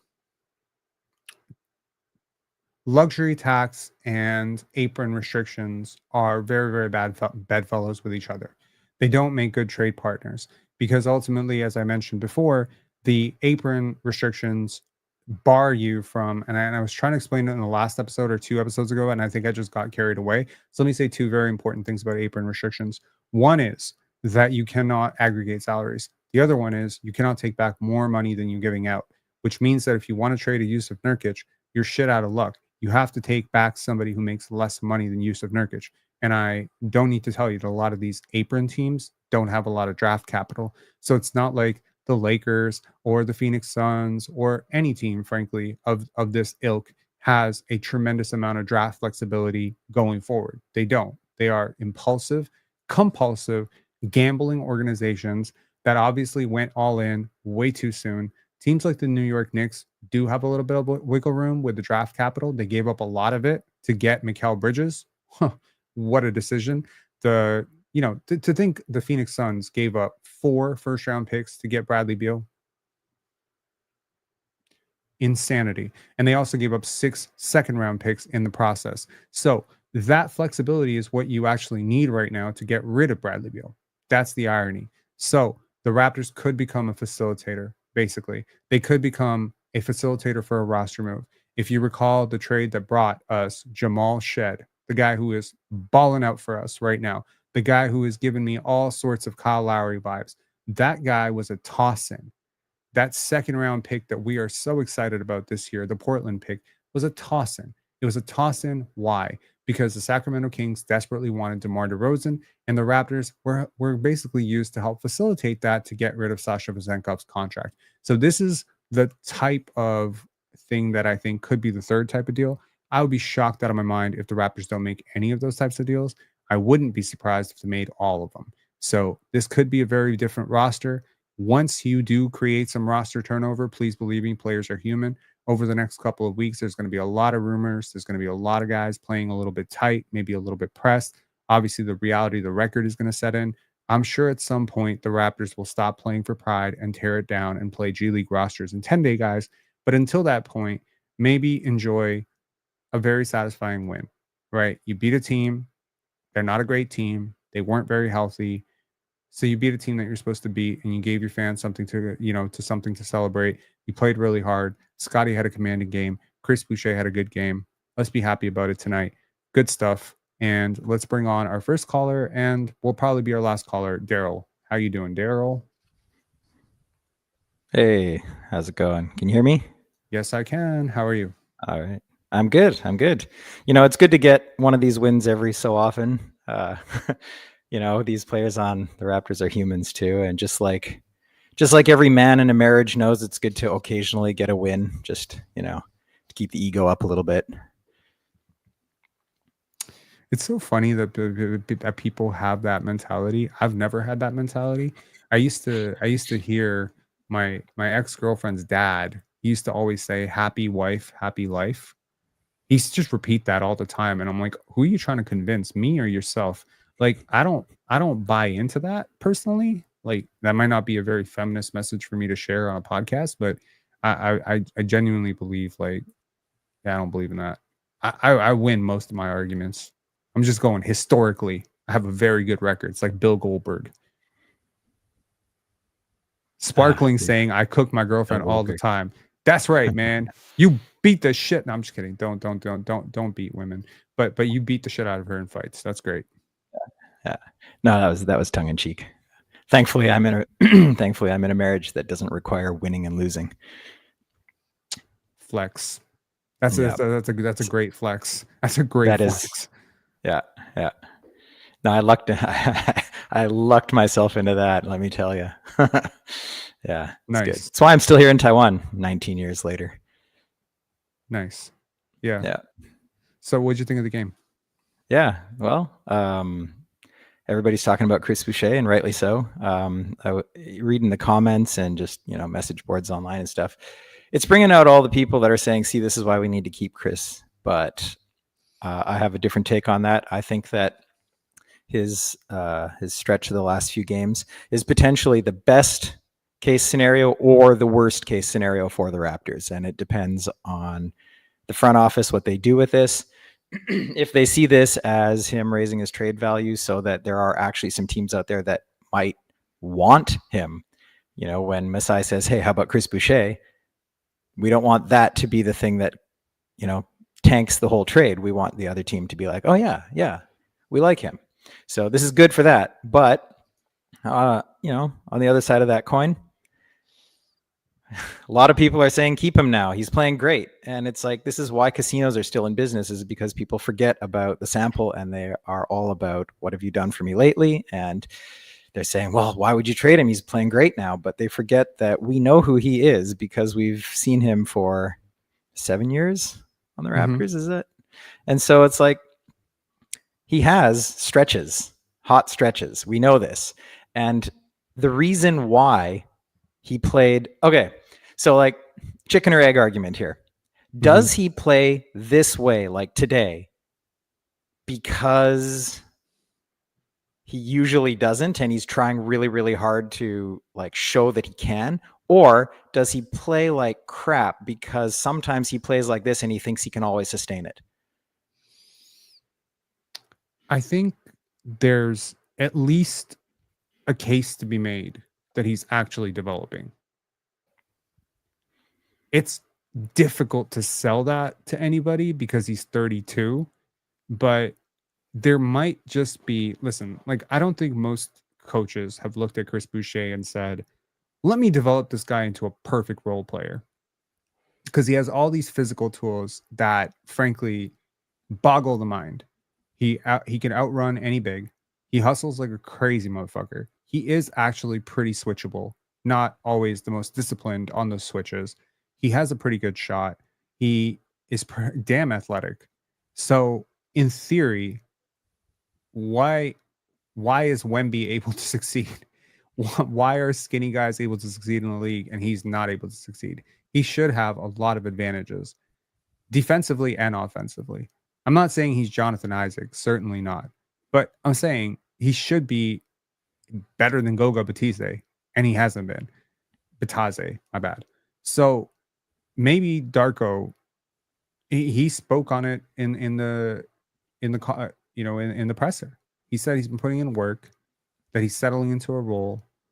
And look, Darko spoke about it too, that he's developing players. He does not believe, like, he's spoken on it multiple times. Is one of my favorite things about him is he doesn't think Chris Boucher is done developing. So is it possible, not this level, he's not going to sustain this level, but is it possible that Darko has broken through to Chris about his shot selection, that he's broken through to him about that all those benchings and DMPCDs actually got the point across? It's possible. Just like it's possible that I'm going to spin red on roulette 85 times in a row. It's possible. It's not likely, though. I shouldn't bet my house on it. So I appreciate your casino thing. People never want to leave on a hot streak.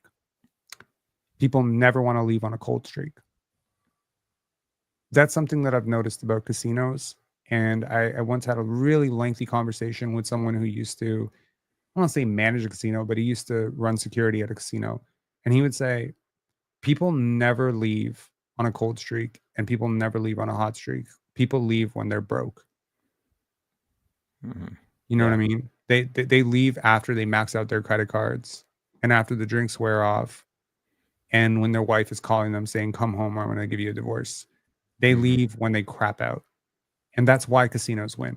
Casinos don't win because somebody goes and bets sensibly for 10 minutes and takes their wins or losses and just goes home. No, casinos win because of the person who sits there all night chasing that big payout. The one who doubles up, triples up, quadruples up. And unfortunately, Chris has a lot of gambling tendencies. And the people who are technically supporting that right now are gambling big time that he is going to sustain something.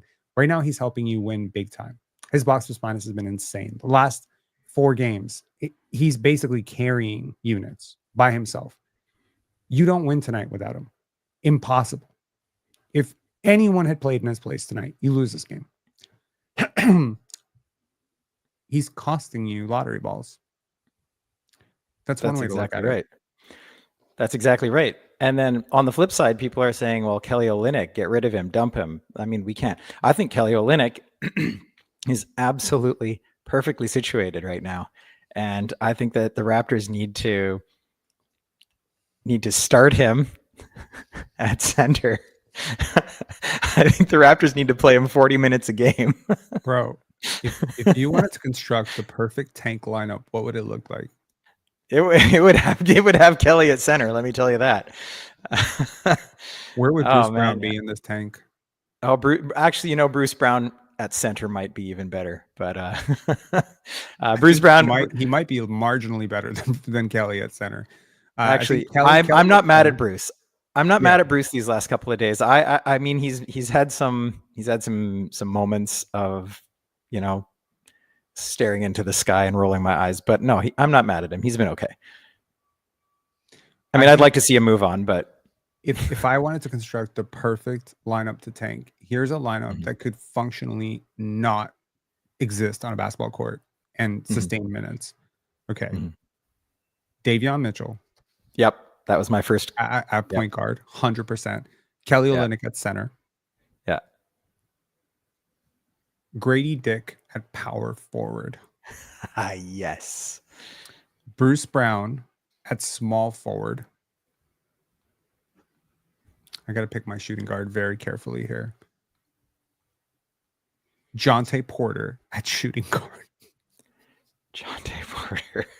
we bring kind of hard to hit shots from prison, but sure. I mean, for real, I can just hear like Jack Armstrong now, and he hits a 3 from prison. Oh my God. Yeah. Okay. Yeah. I put like at shooting guard put no, I was gonna say put Ochai. Ochai's good. Ochai's too good. He's too good. He's too good. Yeah. You need to bench him. Okay. Yeah. So maybe Jacoby. Yeah. And then just bench him if he hits 2 shots in a row. I would say play Grady. I would say play Grady at the 4. Grady's good at the 4. Play Bruce at the 2 and Ulrich. Bring in Ulrich. Ulrich does not understand tanking. I don't even know, think but I mean, he doesn't. I don't think they have a word for tanking in his language. He would just go out there, he would crush the glass, protect the rim, and accidentally win you a game and not even realize it. Like he's averaging like 2.4 blocks per game in the G League this season so far. It's incredible. Yeah, he's awesome. So I think, Ulrich might be, that's a little too much rim protection for me. That's a little too much rim protection for me. I need to rotate, maybe a little bit of Emmanuel quickly at center. Let's call that out. Let's try that for a little bit. He has long arms. I mean, that's true. Functionally, his arms are almost as long as Domantas Sabonis's. If Russell Westbrook can do it, then why not? Exactly. We will call it Emmanuel quickly. You don't want to get strong. You're going to play center now, right? Jakob Poeltl, you don't want to learn how to play threes. You're playing point guard now. Dribble the basketball, Jakob Poeltl. Bring the ball up the court. Yep. And that's how I would construct a tank. I would get fired so fast. Oh my God. How did we not find a place for RJ in this tank? Well, he is epically he's a little effective for the tank. But where would we put him? Point guard? No. And Davion at the 2? Corner spot up shooter. No, movement shooter. We're gonna make him a movement shooter. Make him a movement shooter. Yeah. Yeah. So RJ the movement shooter, Jakob as the backup point guard, Jonte Porter from prison, We have Kelly Olynyk at center / point guard. So we initiate the offense through him and then have him run around and run dribble handoffs and then protect the rim on the other end. So really just, yeah, let's just go with the Canadian guys. I mean, you got to have the Canadian guys. But then Chris Boucher, you know, like, I mean, yeah, it's for the vibes, man. And what about the guy that we signed from the, you know, for the 2-way contract, whose name I'm forgetting right now? AJ Lawson. Yeah, Lawson. he's Canadian too. So AJ Lawson, there you go. starting shooting guard. Perfect. So there we go. There's the perfect tank. Kelly Olynyk at damn it. Kelly Olynyk at center. Do we have a Canadian point guard? Or has it got to be RJ Barrett? It's got to be RJ then, yeah. Shit. Okay, RJ at the 1, Davion at the 2 to provide absolutely zero spacing. Grady at the 4. Damn, this lineup might actually be too good. It's too good. RJ plus Grady plus it's like, damn it. You need multiple non-spacers on the court at all times. It's so funny. Like on the one hand, Yak helps, but then Yak kind of hurts, right? Kelly helps, but then Kelly hurts. It's like you got these very imperfect basketball players that all kind of help and hurt at the same time. You got to put Mobo out there if you're going for non-spacing. I mean, he brings the defensive energy, but he's an absolute zero on spacing. And play Mobo at the 2. There you go. He passes very effectively within the team dynamic. He makes very good reads, and so that technically helps your spacing. He's been hitting corner threes occasionally at a pretty okay clip. Like I mean, if you see what Jonathan Mobo and Jamal Shed were supposed to be as 3-point shooters, I know. The progression I love the progression. Jonathan Mobo plus Jamal Shed plus Ochai Agbaji, if you combine their 3-point jump from what was expected to what is, I think we might be looking at about 40% combined. Like maybe 35 to 40%. That is a huge gap, right? When you account for Scottie's ascent last year as a 3-point shooter, although this year has fallen off a little bit, but for varying reasons, RJ's ascent last year as a 3-point shooter, I'm very hopeful that Grady Dick will be shooting 55% from 3 next year. Let's hope. He could. Yeah. I mean, there's nothing wrong with Grady or Jacoby's shot. Like, they're both very, very good shooters. They have very, very pure forms, certainly purer than Jonathan Mobo and Jamal Shed and Scottie Barnes. So there's nothing stopping those guys from being dead-eye 3-point shooters next year, like 40%. I mean, that changes everything. Like, when we saw that Pistons game, what was the difference in that game? Malik Beasley. Beasley, Tim Hardaway Jr., they hit their shots, right? And so, you know, Simone Fontecchio hitting his shot. So it's like those guys, you just don't have those guys right now. You don't have high volume 40% 3-point shooter on your team right now. And you're supposed to have one in Emmanuel Quickly, and he's not hitting 40%, and he's not very high volume right now. So it's like, well, he's high volume, but he's just not making them. He's shooting crazy lows. So yeah, like once you have a Kelly Olynyk plus Emmanuel Quickly plus Jacoby Walter plus Grady Dick in the same game, and you supplement that with enough defense, you'll win a healthy amount of games. Actually, an unhealthy amount of games. You'll win an unhealthy amount of games. For this year, yeah. Yes. But I do think that it will turn around very quickly next year. What is your projection for next year? I mean, it's very difficult to say without knowing who we're going to draft, who we're going to trade for, but just as a sense of how you feel about the Raptors going forward, like, are you feeling that this will be another year in the lottery, or next year? I've flip-flopped a little bit about next year, because this year I was so sure that they would have 30 wins. I was so sure that this team this year, like in the off season before the season started, I was like, this is a 30-win team. Like, I would take, if I was a gambler, which I'm absolutely not, I would take the over on 30. I would have bet my house on it, and I'm glad I didn't. But so next year, next year I think that health is so. I mean, this trade deadline, the draft lottery, and health. I mean, it could swing everything. I believe that if things, not even if everything goes right, but let's just say there's a 5% progression, in continuity from the players this year to next year, and there's a reasonable amount of health. If they're, say, maybe in the bottom 10% in man games lost instead of like one of the top 2 teams in the league, like I can see this team being a 6th to 8th place team in the East. I could see them winning 35-40 game. I could see them being a 500 team. I could see them winning 40 games. I could. But again, like trade deadline draft lottery. We know things can just turn on their heads in a hurry. But I don't see any reason why not. Why they couldn't be a fringe playoff team. I could see them being, I could definitely see them being. I could see them being like a 47 win team. 47, yeah, that's. Yeah, I could see it going right back to that. I think what they need to shore up is defense, 100%. And if RJ Barrett is no longer on this team, again, I'm not trying to slander the guy. I'm just saying the fit is weird with him and Grady, because it's very, very difficult to compensate for that level of incompetence defensively, unless, of course, you do get a one-man floor-raising defender like a Cooper Flag, just destroy the gaps and cover up for everything. Like him and Scottie on the wing can compensate for everything else. Like they could totally, they can carry me and you and one good player, against a G League team probably, and cover it up pretty well. I don't know. I haven't seen you play basketball, so maybe I'm stretching it a little bit. But what I'm saying is, if you go back in time about 30 years, then I played high school ball. 30 years. Yeah, I played in high. I'm 45 years old, man. Okay, right. So shit. Okay. So when I was 15, 16, yeah, and when I was 6'1", I'm exactly 6 feet. Okay. So maybe.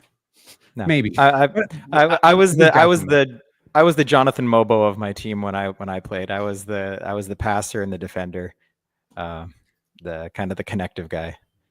Okay, that's cool. Yeah. Substitute Mike teacher Mike for me.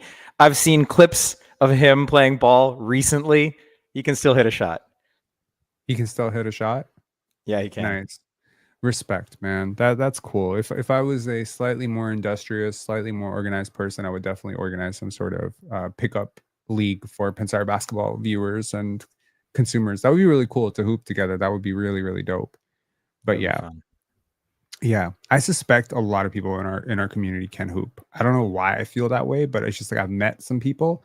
Y'all are really tall.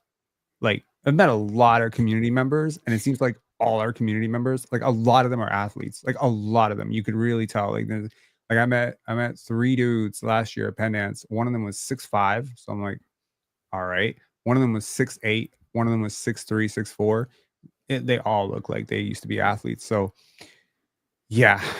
But anyways, I think unless you get that floor raising type of defender, but I do think, Jacoby's ascent, the fact that Jamal Shed is actually playable on offense and is a pesky defender, right? And will certainly, if not by this year, then by next year for sure, be replacing Davion permanently in the lineup. I think the MIG strategy will be abandoned for something far more comprehensive and designed to actually stop players from scoring as opposed to just running guys reckless. And yeah, I think overall, you'll get a defensive upgrade at some point for sure. Like rim protection, backup big, somebody. It won't be Kelly Olynyk and Bruce Brown anymore. It won't be Chris Boucher. It'll be something substantially better as a, like a real rim running lob threat.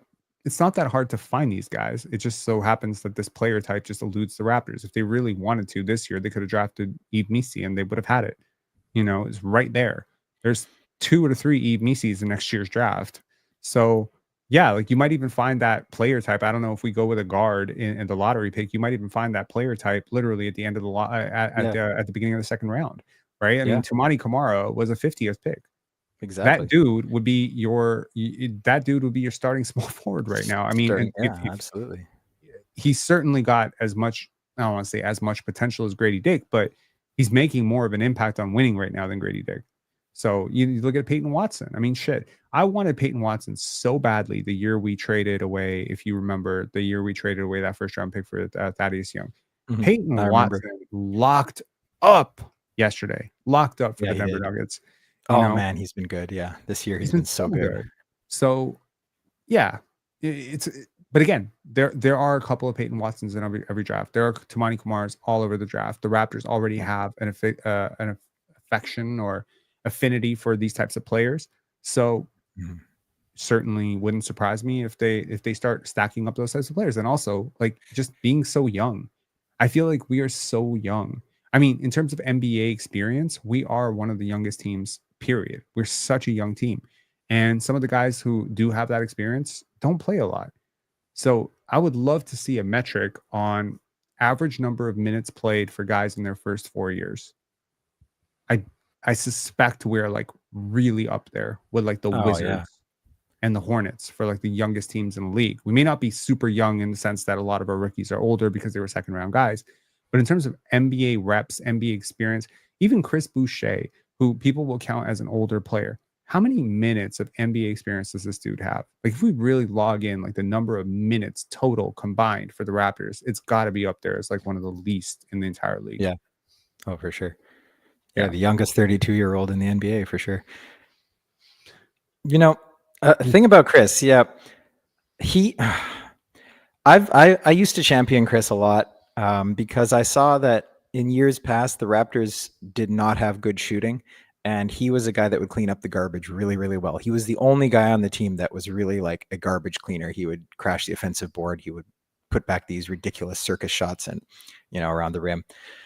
And I loved him for that. I hated his jacking up 3-point shots. I hated that always, but I loved him around the rim. And I thought, this is a guy, like, from watching, because I follow a lot of teams, and you don't see what he does very often, to be honest. Like, not every game, but I mean, in the games where he's on, like, you don't see that very often. The type of like 6'9" wiry guy who can just like that dunk today. Like, it came out of nowhere, you know, and just, I've loved him for that. And it's like, if we lose that, well, how are we going to get that back? But now we've got other guys like that. But it's just, again, it's about, is he going to see what he's doing now in these last few games and think that he can sustain it? And then when it starts to falter, just double down on it and then lead to another stretch of 25 awful performances. Like, I just, I mean, I don't necessarily think that it has to. I mean, can you honestly say you've seen him play this well for a 4-game stretch? Maybe not this. No, I don't think I have ever seen him play this well for 4 games. All right. So he's better than Cooper Flag. What are we complaining about?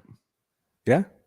Well, right now, seriously, I bet if you took his 4 games and plugged Cooper Flag in, went back in time and plugged Cooper Flag in for him for these last 4 games, Chris would win that matchup. I think Cooper would give him buckets even right now. I'm gonna be honest about that. Being for real, like Cooper is stronger than Chris Boucher. He's like, so he's amazing, so good. Yeah. No, I think, look, there's no guarantee. I like to, you know, it's funny. It's such a juxtaposition, or a bit of a, I don't know if the juxtaposition is the right word. I'm sorry, I'm on very little sleep. What is not a conundrum? It's sort of a dilemma, hypocrisy. Okay, maybe I'll tell you the situation. You can come up with the word, because my vocabulary is lacking right now. Well, I am an English teacher, so hopefully I can help you out there. Perfectly. Okay, so on the one hand, I am not for gambling at all. I refuse to take gambling sponsorships, hate gambling sites, find them to be the scourge of the earth. I think they're the worst thing on earth. Okay. Well, I don't think they're the worst thing on earth, but they're bad. They're up there. And I hate how often I will click on one of our videos and get a gambling ad. I hate it. I think even me saying the word right now is actually promoting the fact that they will actually end up spamming this video with ads. Yeah. On the other hand, I am furiously refreshing Tankathon and hitting that little button and getting my dopamine hit every single time the Raptors get the number 1. So that is a little bit of a situation, if you will, because the two things do not mesh. On the one hand, double standard is what you're thinking of. It's a bit of a double standard. I don't know if it's a double standard. I don't think that's the word I'm looking for. I think it's just a little bit of an odd situation. Let's consider it an odd situation because we can't find a better word for it right now. Sure. No, I don't know if it's a conflict of interest. Keep trying. I believe in this community. The 295 of you, there's 297 brains in here. I'm positive that someone can find the right word for what I'm looking for. Typically, I do have the right word, for what I'm looking for. But right now, I just think my brain is fried, so I don't have that. But it is a little bit peculiar that I would be on. There we go. It's ironic. That's the one. Yeah. That's the word. Thank you, Nolan, Junaid. Thank you. Bless you. Okay. May the English gods bless you. One of my favorite words of all time, and I didn't think of that. Yeah. Conundrum? Irony? No, irony is one of my favorite words of all time. So I should have thought of that. Contradiction. Yeah. I mean, it's a little bit of a contradiction, I guess. There's got to be a better word for it. Anyways, I'll keep thinking about it. Yeah. I'll probably be thinking about it until tomorrow. I'm obsessive that way. But nevertheless, it is a little bit strange. And what I started thinking about was how much this is actually very much like gambling. Mm-hmm. Because when we roll into the lottery, we will have 14% odds if we play everything right. And maybe if we don't play everything right, we'll have 9% odds or 7% odds. At no point would we, under any circumstances, be favored to get Cooper Fleck. At no point would we be favored to get a top 4 pick. Yeah, we would not have favorable odds if favor is defined as over 50%, which it is. Mathematically, you're not favored on anything unless you have at least 50% chance, 50% odds. At no point would all this lose them. You could very realistically. So what I described, I don't know if you watched this, in the previous chat, you could be the worst team in the league and you would be favored to not have a top 5 pick, top 4 pick. Top 4, you would be guaranteed. You're to have favored to get the 5th. Yeah, you get the you have the highest odds to get the 5th. Yeah, right. So it really does sort of lend itself to don't try to reverse engineer this too much, right? I understand that the math says being worst is best because you at least guarantee yourself a top 5 pick. Like being the worst team in the league is absolutely the best. If you believe that there are 5 franchise level, franchise changing players in this draft, if the Raptors do believe that, then yes, I think it would be in their best interest to bottom out as hard as humanly possible. And I still don't think that will change very much. You probably still end up with the 3rd. But if you believe there are 5 players and you end up at 3rd, you have done your job. I don't know what the Raptors think about this draft. I have a streaking suspicion that they have broken this draft class down in a very similar way as they did when the last time they had a top 5 pick, which is they probably think of this draft class in tiers. So they probably have Cooper number 1. They probably have Dylan Harper number 2. I don't know what that 3rd group looks like and how big it is, but maybe, just maybe, this team feels that 6 prospects after those guys are very, very even, and that they would be perfectly comfortable with any of them, which means to this team, it's either 1st or 2nd or top 8. Is Ace Bailey even in that 3rd tier for you? He might be. He might be. As an asset, he might be. As a player, he may not be. But I certainly think that with Darko Rajakovic and with Jama Malalela and Ivo Simovic, is Ace Bailey, does he not exude more natural talent than Grady Dick? Does he not have more natural gifts than Grady? Does he not have a more formidable or believable path to stardom than RJ Barrett? I mean, I don't know. It depends on how much you believe about the rim pressure and all that stuff. But he certainly has all the tools to be a Michael Porter Jr. And I'll tell you, Michael Porter Jr. next to a Scottie Barnes is absolutely deadly. So if he's the guy that slips to 8, I'm sure you're fine with it, right? I'm sure you're fine picking up Ace Bailey at 8 or, VJ Edgecombe at 6 or Kaman Maluach at 5. I think they might feel very similarly about these guys. I think the Raptors had a very similar philosophy when it came to the 2021 draft, where I think, at least at the time, I felt that they probably had Cade number 1 And they probably saw Scottie and Evan Mobley as very similar. They might have seen it as, again, this is just me reading the tea leaves. They might have seen it as Cade, Evan Mobley as like the tier 1 prospects in that draft. Mm-hmm. And then Scottie, Kuminga, Franz, Suggs, Green as the tier 2 prospects. Maybe. And they were perfectly fine picking up whoever was the highest on their board, but they didn't see the huge differentiation between Scottie and Franz. Now, obviously, I do, but it's okay. Like they've all been pretty good. So maybe that's how they saw that draft, or maybe they saw that draft as a four-player draft. Maybe they saw it as, we can't go wrong. If we get Cade, we're good. If we get Evan, we're good. If we get Scottie, we're good. If we get Franz, we're good. Maybe. Or maybe Franz wasn't that guy. Maybe Kuminga was that guy. You know what I mean? It's just like the Raptors are so different in their thinking that they might actually think Kaman Malawach is better than Dylan Harper, and we won't know that.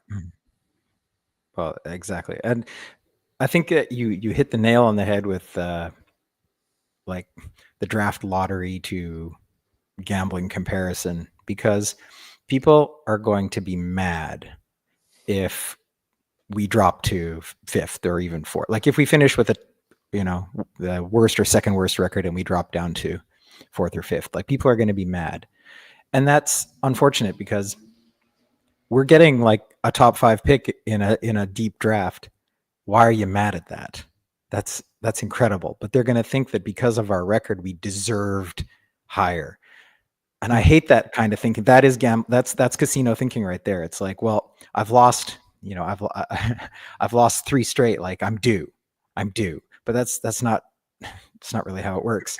So instead of thinking like we have the highest odds to get the number 1 pick, mm-hmm.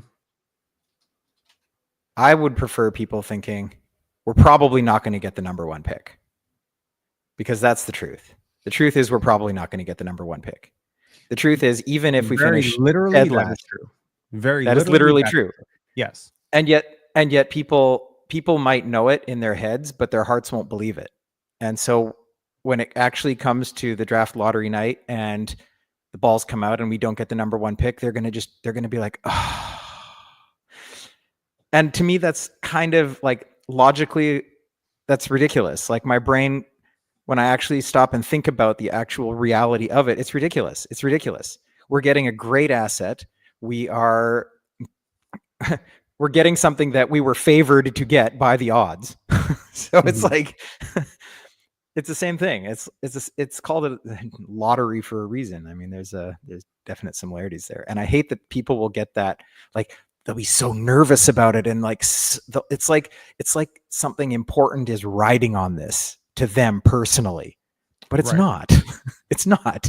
And I love how you always keep bringing up about, like, it doesn't matter where guys go in the lottery. It matters how a player is developed and how they reach where they're going to get as a player. Like, so many examples of players that are way better than their draft position or worse than their draft position. It doesn't matter at all. I totally agree. It doesn't matter at all. I think the psychology of this is actually very linked to the gambling that I mentioned. Think of it this way. I used to occasionally, when we were in Niagara Falls or whatever, would go to the Falls View Casino or one of those casinos, and I would just sit and observe. And I had a rule, which is I would start with $20 and then I would exit whenever I wanted to, but I would never, ever refresh. It was just for fun. My mom used to do this with Atlantic City. We used to go. Obviously, it wasn't gambling when I was, a child, but she would always go in with a bunch of quarters and she would come out with a bunch of quarters. And it was, just moving. And I don't know why people did it, but it was supposed to be fun. Apparently, those, I don't find casinos very fun, but that's I followed that mentality. But after I would inevitably, turn my 20 into 300 or turn my 20 into 0, which is the far more likely outcome, I would just sit there and I would watch people and I would talk to people because I really wanted to understand why people did this, because I never believed in lottery tickets. I watched everyone around me play lottery tickets every week.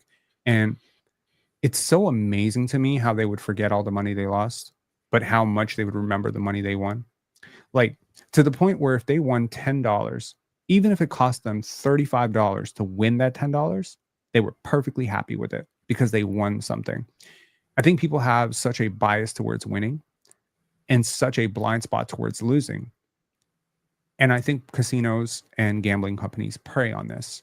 Psychologically, they prey on the psyche of an individual, over examining their wins and under examining their losses, under feeling their losses, to the point where I think when you're sitting at a casino and let's just say you're starting with $100 and let's say you put it on red, you put like 10 bucks on red. Here's the question that you need to ask yourself before you ever play roulette or blackjack or anything. If it turns out black, is the next turn more likely or less likely to be red? If you say more likely, don't ever touch gambling again for the rest of your life. If you say less likely, don't ever touch gambling again for the rest of your life. If you say the question is false, the question is wrong, there's no change to the odds. The odds are the same. They refresh every single time. Then you are correct. Because there are people, I'll tell you, they'll watch a wheel. There's the stupidest people I've ever met. They'll watch a wheel, and if it doesn't come to zero, like on the roulette wheel, if it doesn't hit zero like 10, 12 times, 15 times in a row, they'll They're going to start put it piling on money zero. on zero. They'll start piling money on zero. They'll be like, oh my God. Or if they see a streak, like the funniest shit I ever saw at a roulette wheel was it hit black like 12 times in a row. And this guy started like compulsively piling money on red. He's like, it's got to hit. And I'm like, dude, it could go black like the next 800 spins. It's like very unlikely from this vantage point. But from your vantage point, you are in no position to say, because every time you hit, like every time that ball dances around that wheel, the odds reset over and over and over. So yes, 20 can come up 12 times in a row. Very possible. It's not likely, but it's possible. The only thing that's likely when you gamble is you will lose money. That is very likely. And it's very unlikely that you would get money. So it makes me very interested to know why is one of the fastest growing industries in the world one in which people are willfully participating, in which their most likely outcome is losing money. Yep. Well, and yeah, I know that's like, I don't have a problem with chasing, sounds bad, but I'm going to say, chasing a dopamine rush or an adrenaline rush is not a problem. That's why people follow sports. That's why people do adventure sports. That's why people go rock climbing or climb mountains or whatever. Like there's even going to the gym. Like people are willing to pay money to go and lift a bunch of artificially made heavy stuff in a room. Like, and so, I mean, I get it. I understand it. But for me, the difference with gambling is the cost to society and your own circle, the cost to yourself, the cost to your circle, the cost to society in general. There is nothing beneficial that comes from it. But I can't say the same for sports. There's a lot of beneficial things that come from sports. There's a lot of beneficial things that come from exercise. There's a lot of beneficial things that come from whatever it is that you do as a hobby that gives you enjoyment and pleasure. There's nothing beneficial that comes from gambling in a casino or buying a lottery ticket or gambling on sports. It destroys everything. It's a poison pill. So that's the problem that I have with it. So that's what people, it's the same thing with alcohol, like alcohol, drugs, like you can get a high from doing something that won't absolutely destroy your body, your brain, and your life. You can get a high from doing something positive and beneficial. Why do people choose to do the most self-destructive way of getting that high? I don't get it. I'm sorry, I don't get it. But people do. No, I do get it. It's because people are phenomenally bad at math, right? People are really poor with the stats, and we live in a society which has greatly, I don't want to say incentivized it, but almost created a situation in which people would be extremely vulnerable to this type of stuff, right? Like, how do you turn down a no sweat bet? Right? You can't lose, right? But what happens is you get a bonus bet. It's the no sweat, right? When I look at the gambling companies that have reached out to us and I see the offers that they have put on the table, $2,000 a month, $2,000 a month. That's what my plugging your platform is worth to you. $2,000 a month, $2,500 a month. There was one. I look at those and I'm like, how much money? It's blood money. How much of that money have you profited off of these people? And I always try to think of the fact that probably have a very impressionable community member who trusts me implicitly, I would never ever tell that person to do something that was bad for them. I don't think I've ever advocated for something that was bad for people. I've never asked anyone to smoke, drink, do drugs.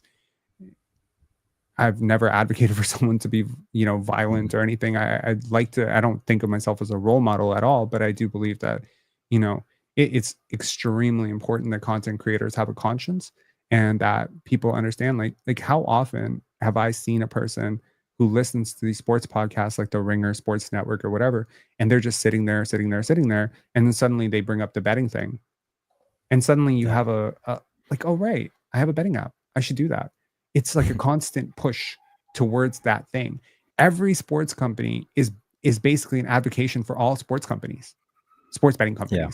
And so, even this Jonte Porter thing has not slowed down the momentum. It's only increased the momentum. They're like, no, he's a bad person because he was playing in those games. No, you can't do that. But the moral objectivity of this, like the overs, the unders, it's all a pathway to hell for sure. It's not good. And one thing that I have had to learn is to not be too morally self-righteous about it. Like I used to watch people, play the scratchy lotteries, and I'll always bring up the scratchy lotteries because to me it is like the ultimate form of this type of compulsive, because you're sitting there with your little, like you got your Tims, you know what I mean? Like this is like a go broke starter kit, right? You got your Marlboro smokes, you got your Tims, coffee, you got your hat on, and you got your fucking scratchy lottery ticket, and you're just playing it like, come on, and it's just like, fuck, man, like this is your day. This is what you're chasing today. And it's unfortunate because it's sort of passed down generation to generation. It's a family tradition. It's something that is greatly incentivized. And the minute you win, you're hooked. The minute you win, you become hooked.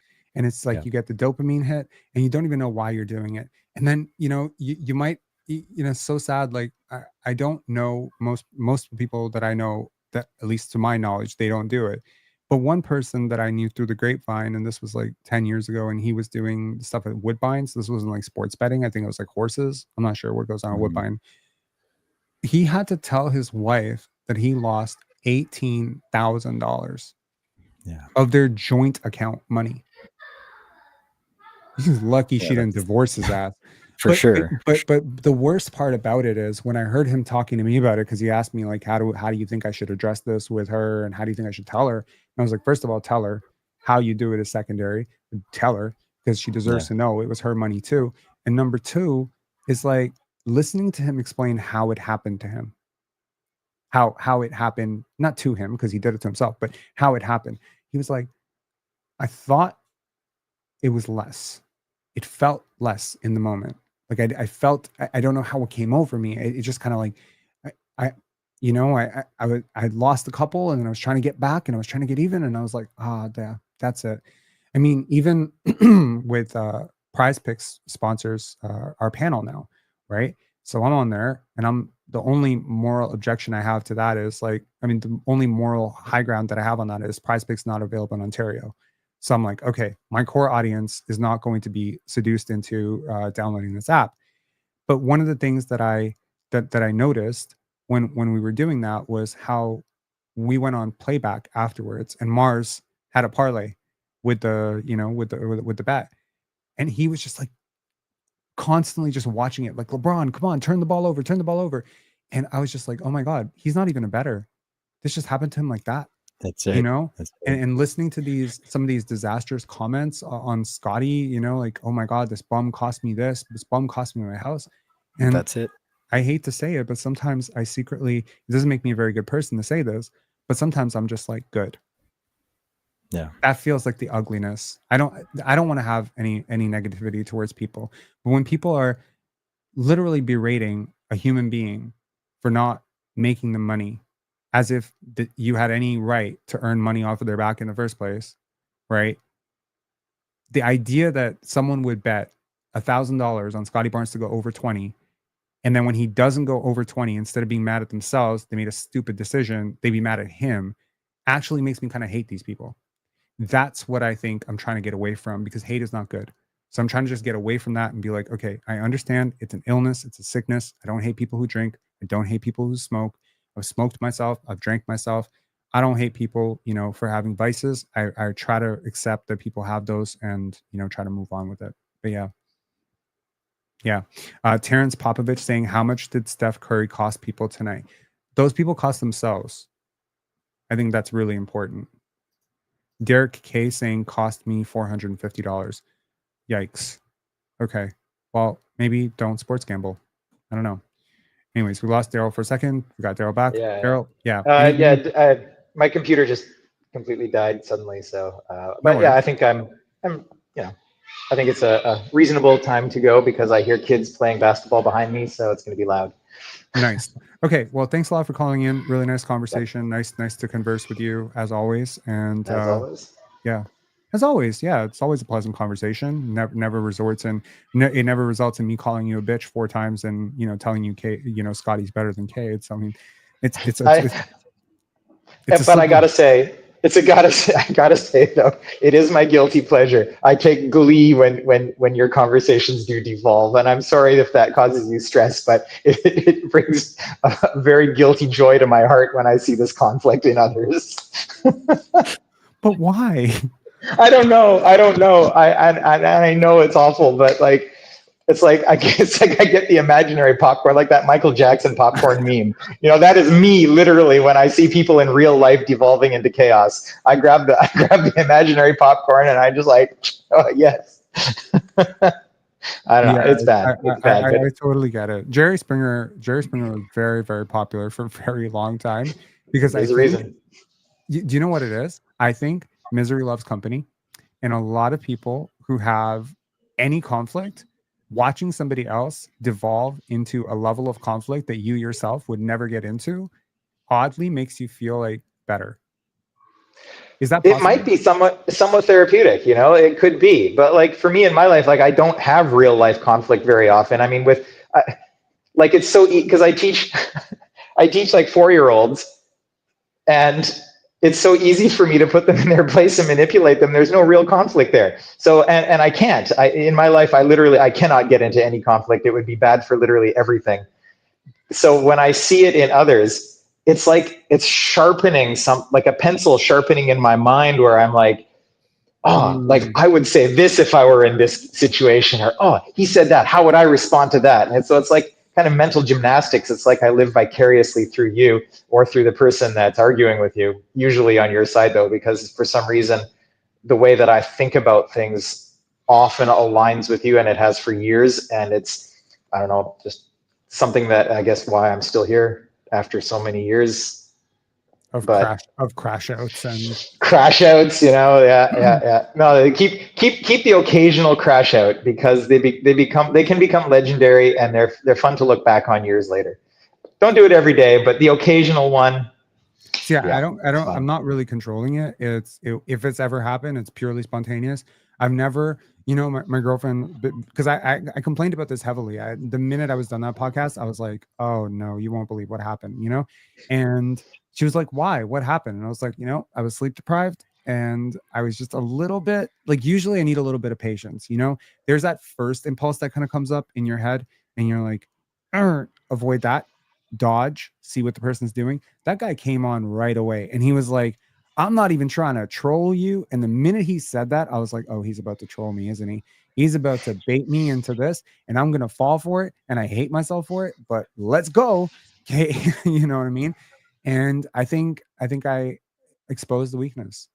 I think I'm a pretty vulnerable person.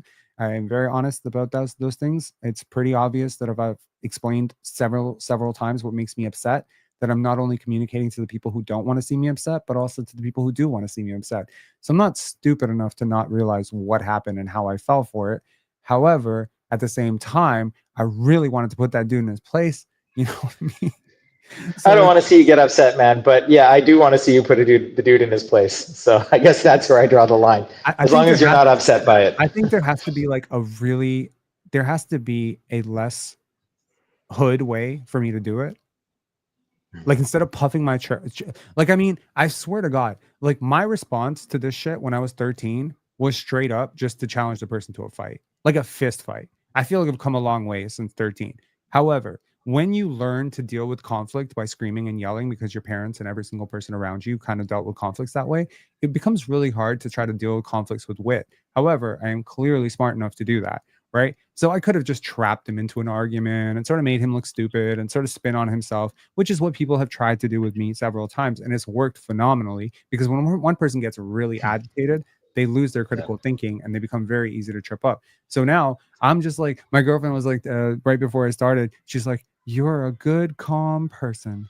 Nothing bad can happen. Cade Cunningham scored 36 points and it's just okay. Scottie Barnes scored a lot of points too. It's perfectly fine. It's not a competition. Go be a happy person on this podcast. And I was just laughing. I was laughing. But anyways, it was fun. And, you know, again, as I said earlier, I'm never going to regret being myself.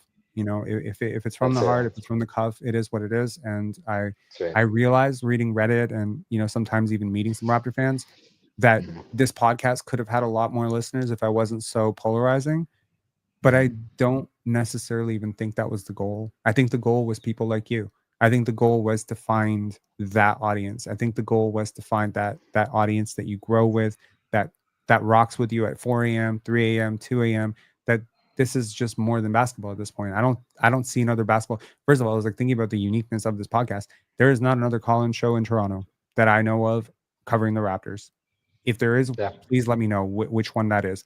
And I was thinking about how unpredictable that is, how inherently unpredictable that is. I was thinking about the fact that we added the video component to our live stream, which is at least something that I'm not seeing anybody else do in the live stream, right?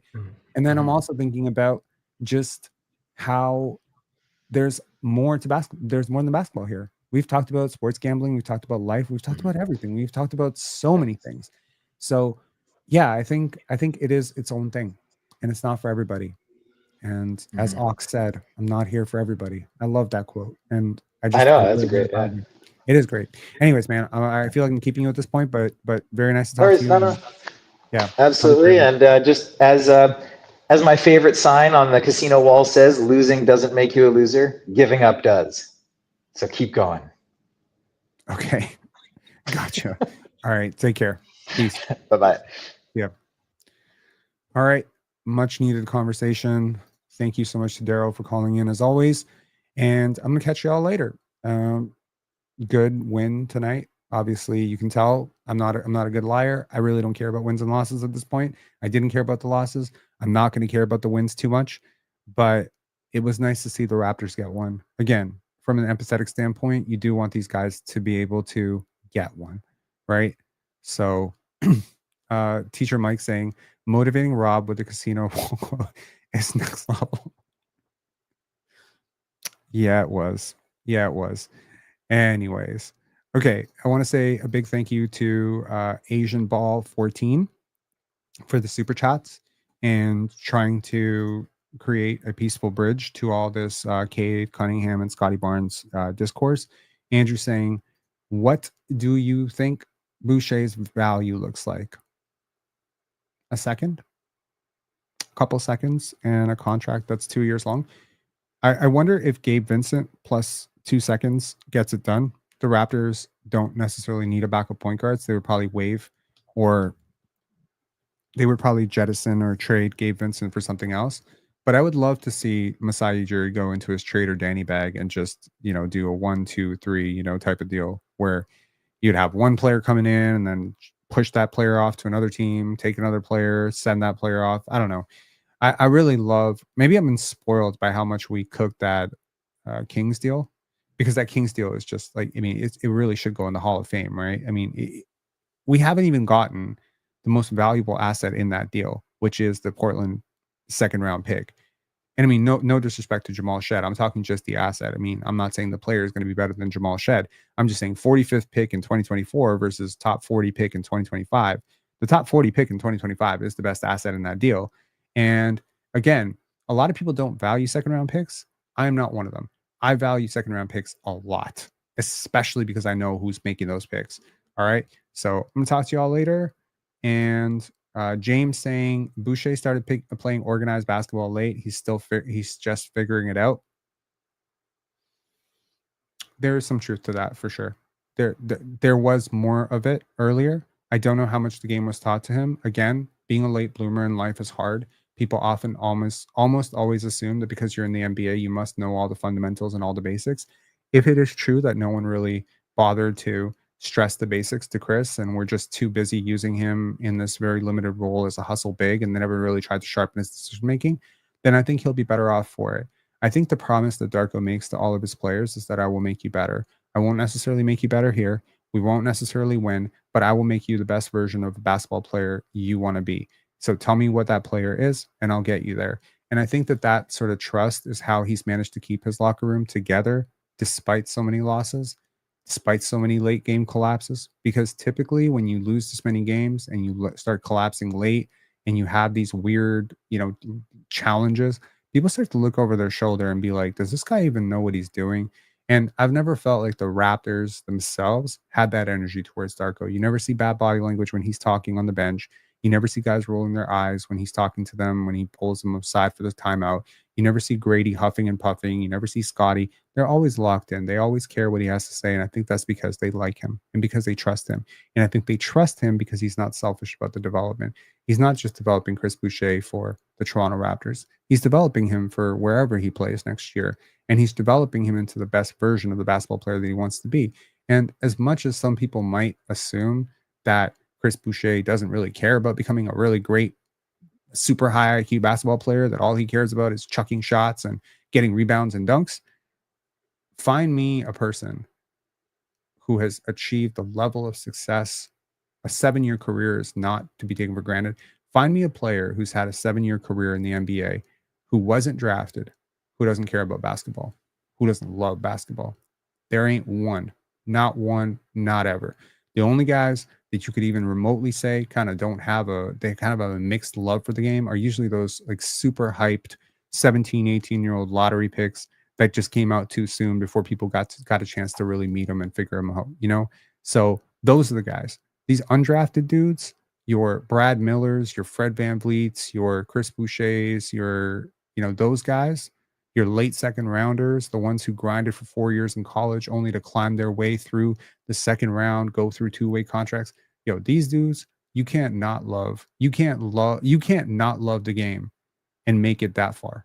So Chris Boucher has made it on hustle, grind, but right now he's getting the missing component of it, right? Manu Ginobili loved the game. Jamison Battle loves the game. Jokic loves the game. Siakam loves the game. Ben Simmons, it's complicated. I'm sure he loved the game at some point. He had to have loved it to become as good as he did. He didn't just walk out of his mother's womb and become a great NBA player. And Ben Simmons, make no doubt, in his prime, which was 4 years ago at this point, was great. He was a great player. She-Wolf, thank you so much, saying, during post-game interview tonight on the floor, Chris said he's learning patience and to pass ball. That ball movement will bring back to him. Think he's starting to figure it out.